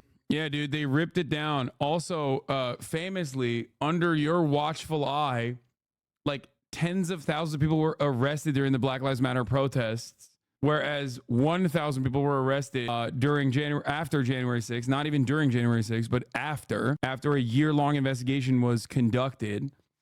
And, you know, the notion that there was no punishments, no criminal action taken against BLM protesters is ridiculous. Why didn't they bring up the current protests, I wonder? Yeah, exactly. Done there with the fires all over the city. If I didn't bring in the National Guard, that city would have been destroyed. When you look at all of they took over big chunks of Seattle. I was all set to bring in the National Guard. They heard that, they saw them coming, and they left immediately. What he said about this whole subject is so off. Peacefully patriotic. One other thing, the Unselect Committee, which is basically two horrible Republicans that are all gone now, out of office, and Democrats, all Democrats, they destroyed and deleted all of the information they found because they found out we were right. We were right. And they deleted and destroyed all of the information. They should go to jail for that. If a Republican did that, they'd go to jail. Thank you, President Trump. President Biden, I want to give you a minute. The only person at this stage is a convicted felon is the man I'm looking at right now. And the fact of the matter is, he hated that. Look at his fucking face. What he's telling you is simply not true. The fact is that there was no effort on his part to stop what was going on up in Capitol Hill. And all those people, every one of those who were convicted, deserves to be convicted. The idea that they didn't kill somebody, just went in and broke down doors, broke the windows, occupied offices, turned over desks, turned them over statues. The idea that those people are patriots? Come on. When I asked him the first two debates we had, first time around, I said, will you denounce the Proud Boys? He said, no, I'll tell them to stand by. The idea he's refusing, will you denounce? The rest of this shit is boring. Biden and Trump addressed concerns about their ages. Anyway, let's move on to, I guess, like a couple things I want to mention. One, after the debate, there was an immediate reaction from the Pod Save America boys, the Pod Johns, which was pretty bad. There's the Daily Show reaction, which was also pretty fucking bad. 48 million people watched it, by the way, last night. 130,000 in here at the peak. So, you know, just want to point that out. We're back to all my fucking haters who keep calling me, who keep saying, Hassan, you fell off, suck my dick. Okay. We'll do Jon Stewart. But before we do Jon Stewart, we are going to talk about the likely ally, Claire motherfucking Potato McCaskill. Well, first, the easy part. Donald Trump is a liar, a flawed character, mean, a jerk, very unlikable, and that was obvious tonight. Now, the hard and heartbreaking part. I have been a surrogate for some presidential candidates in my time. I know what the job is after a debate of a surrogate. I've never wanted to be a surrogate more than I do right now, because when you're a surrogate, you have to focus on the positives. But I have said very clearly and very plainly on this network, and my job now is to be really honest. Joe Biden had one thing he had to do tonight, and he didn't do it. He had one thing he had to accomplish, and that was reassure America that he was up to the job at his age. And he failed at that tonight. Now, speak on it, sister. That's crazy. That's Claire McCaskill. That's crazy. We're talking about one of the most conservative Democrats, okay? Wild stuff here. does that mean that my phone blowing up with senators and campaign operatives and donors, big donors from all over the country, does that mean that Joe Biden is not going to be the candidate? I don't know that. I think we'll know a lot more in a few weeks, how this plays out, how the polling plays out. But I think a couple of things are going on right now. I think I'm not the only one whose heart is breaking right now. There's a lot of people who watched this tonight and felt terribly for Joe Biden. And, you know, you have to ask. I just keep finding myself asking, is this good? Is this good for Joe Biden's reelection chances? Seems good, right? It's always good to have, some of the most like relentless dick riders of your administration come out and be like, we feel bad for you. How did we get here? How do we get to the point that we're spending a whole lot of time? How did we get here? Look in the fucking mirror, Claire. What do you mean, how do we get here? You're on MSNBC. You got us here. We've been here. You're just catching on. The fuck do you mean? It's you. You did this. And you've been doing this. And you've done it time and time again. And you're still doing it, by the way. Claire is popping off immediately after this debate because of how unimaginably bad the performance was. But how much you want to bet? A couple weeks from now, every single one of these Democratic Party mouthpieces that gave their immediate reaction is going to retract it and be like, no, actually, Biden is fine. Wait, hold on. Sorry, I'm responding to Andrew Schultz. I just saw a tweet on my timeline. Does anyone really believe that aborting a baby at 9 months is okay? What is even the argument outside of saving the mother's life? I said, that's literally the only reason why this ever happens, Lamau. It's also unimaginably rare. Like, do people genuinely think that, like, there's people carrying pregnancies to term, pretty much? Like, it's a ridiculous question. Normies are so fucking insane with this shit. Anyway,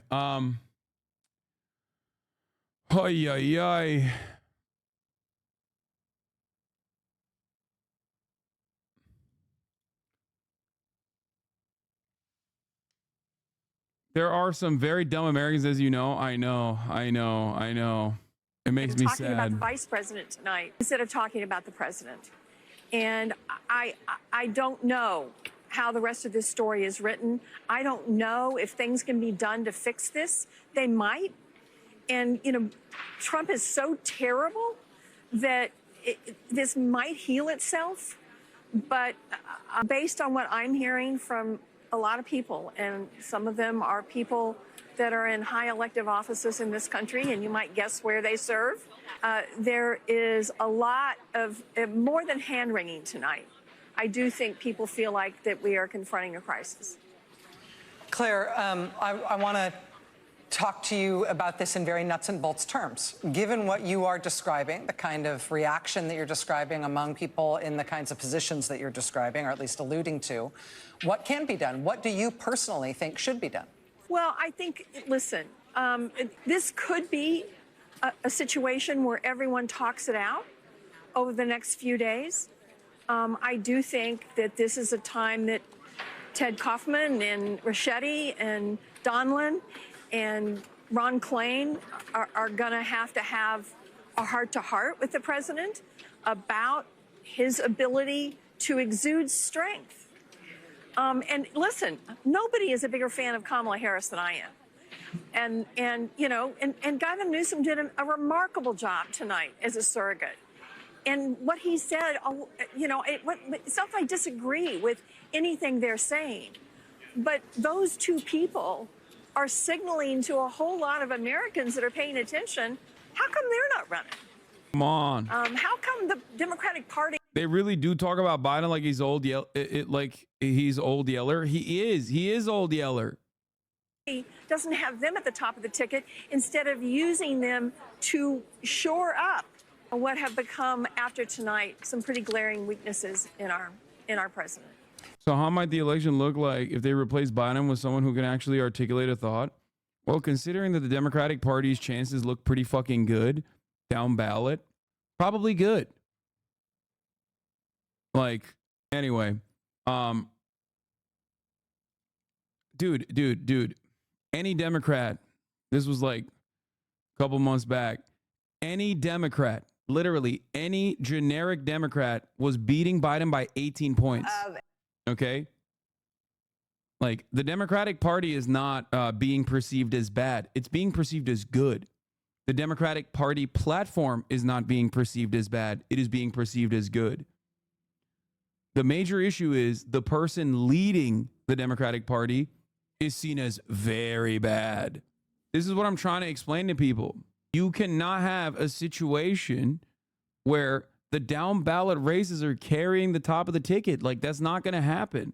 Ridiculous stuff. Here's MSNBC's Nicole Wallace in the immediate aftermath. It is the job of a campaign to take the hit, right? I mean, it is the job of the campaign to take the blame. Yeah. And that is a better scenario than it being the candidate. Because, you know, I mean, you can't change the candidate, but you can. I mean, As a Michigander, please stop fucking simping for Gretchen Whitmer. She's not an ally. She's bought by the same corporations as every disinterest Democrat. Yeah, I know, dude.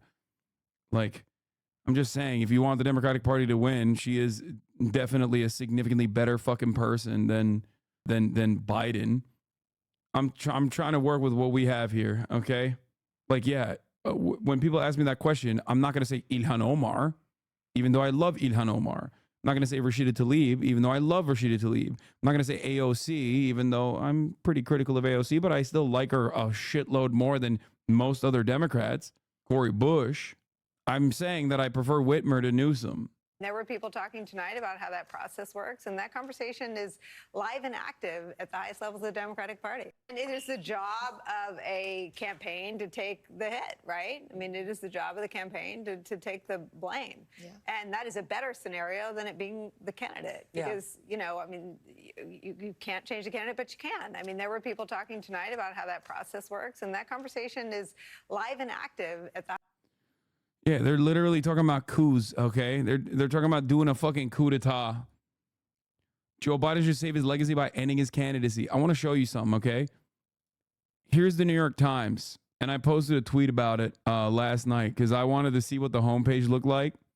This shit was abysmal, dog, okay? This is his demographic. The New York Times op-ed writers are who Biden is running for, okay? You got Lincoln Project members being like, we got to replace Biden. Look at this. Thomas L. Friedman, President Biden is my friend. He must bow out of the race. I was crying.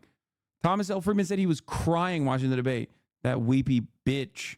Biden struggles as Trump blusters in contentious debate. Democrats talk about replacing Biden on the ticket. It's frightening. Voters express worry about the President Biden struggles. Former President Trump's attacks were frequently false, lack context, or were vague enough to be misleading.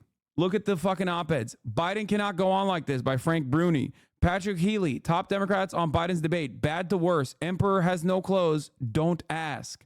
Nicholas Kristof. President Biden, it's time to drop out. David Firestone. Biden's truth was overshadowed by his stumbles. That's crazy. Paul Krugman. The best president of my adult life needs to withdraw. Based on his policy record, he should be overwhelming favor for re-election, but he isn't. And on Thursday night, he failed to rise to the occasion when it really mattered. I could and would complain about the lack of real-time fact-checking as Donald Trump spewed a fire hose of lies about the general prevalence of theater criticism taking the place of policy analysis. But complaining about those things right now isn't going to save American democracy in this moment of crisis. These are the guys who are legitimately invested, or at least they're presenting themselves as people who are legitimately invested in the narrative that American democracy is going to fall apart. And there is some truth to that sentiment. There is some truth to those fears.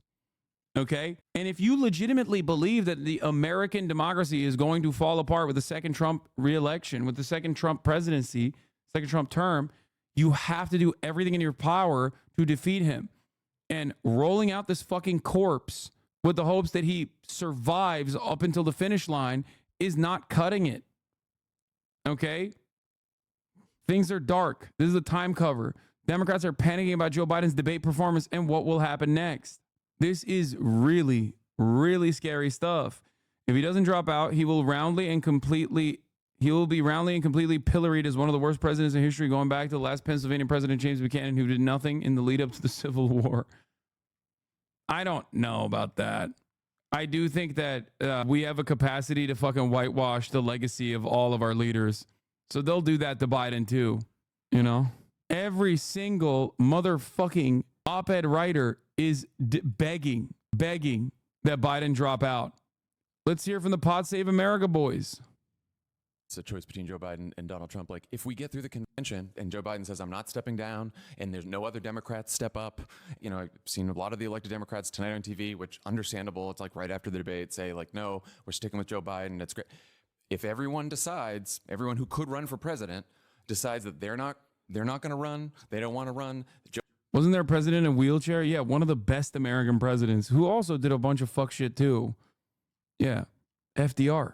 Joe Joe Biden's the guy. Joe Biden decides then, like, after that convention, of course, we will do everything in our Work my power ass off for him. to elect Joe Biden. 100%. But, like, the best thing Joe Biden did is to propose this debate before the convention and give us a chance now to, like, rethink this. It is because the threat Donald Trump poses that we have to have this debate right now about whether or not it should be Joe Biden. Do not tell us that because Donald Trump is a threat, we cannot have this conversation. That is ridiculous. I did not come away from this debate They're sounding a lot like fucking Bernie bros up in this bitch, dude. wondering whether Joe Biden can do the job of president. He can. He has been doing it. He's done a great job of doing it. Yeah, also, who gives a fuck about a wheelchair, dude? I don't give a shit. I mean, wheelchair politicians are fucking, 1 for 3 if we're comparing FDR to the 2 prominent wheelchair politicians right now, Greg Abbott and fucking, I guess Madison Cawthorn is no longer even a politician, but like...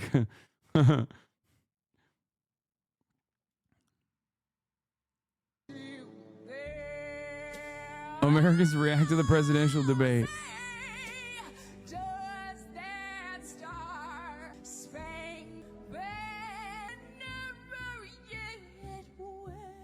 Oh my God, it's so funny. We all did the same shit, bro. Yeah, I don't care about... I'm not ableist in that regard. I'm ableist when it comes to brain processing power with respect to a president, okay? I came away deeply concerned about his ability to wage the campaign he needs to wage to defeat Donald Trump. It's an important distinction. Yes, I you know agree what I with mean? This is about what it takes to run a campaign, which is really, really hard. President is a much harder job. It's a much more important job, but candidate is a different job. I'm John Favreau. I'm John Lovett. I'm TV Tour. You guys, I don't think we need to... you don't listen to us for us to sugarcoat anything. I think it was a fucking disaster. I think it was like maybe the worst debate I've ever seen in my entire life. Dude, yo! He said it might have been the worst debate I've ever seen in my entire life. Oh my God. I mean, he's right. It is. Donald Trump is a threat to democracy. Donald Trump is just a despicable human being. He should not be president. We have to do literally everything we possibly can to make sure he is not president again. And that is why it was so fucking awful, because Joe Biden just in every single way failed at that debate. And he failed in the debate in the most important way, by the way. It's not like it's not like Joe Biden's age and mental acuity wasn't the reason why they wanted to have this debate, to show everybody that like he still has it. That was the one thing he was supposed to not fail at, and he fucking failed spectacularly on that front. He showed everybody, like, he had one goal, man. I'm alive. I'm a real human being. I'm not a cadaver, okay? I'm not being propped up like a marionette. And he fucked it up. And every American was like, we already knew this, but holy fuck, it's just so much worse. It's just, And like, I don't know what else to say there except that, and then, I won't make any other predictions now, but it was a disaster. Yeah, I mean, look, debates are a performance, and what you say and how you say it both matter. And so the optics, to start there, were very bad tonight. Biden had to answer concerns about his age. I think he exacerbated them. His voice sounded frail. There was an answer where he kind of stalled out halfway through. The cut shots when Trump was speaking were not kind to Biden in the first. Yeah, he had old man face. You can't be having old man face, bro. You're fucking running for president. You can't do it. Fix your face. Fix your face, big dog. And if you can't do it, then step aside. You know what I'm saying? Damn, this guy's good.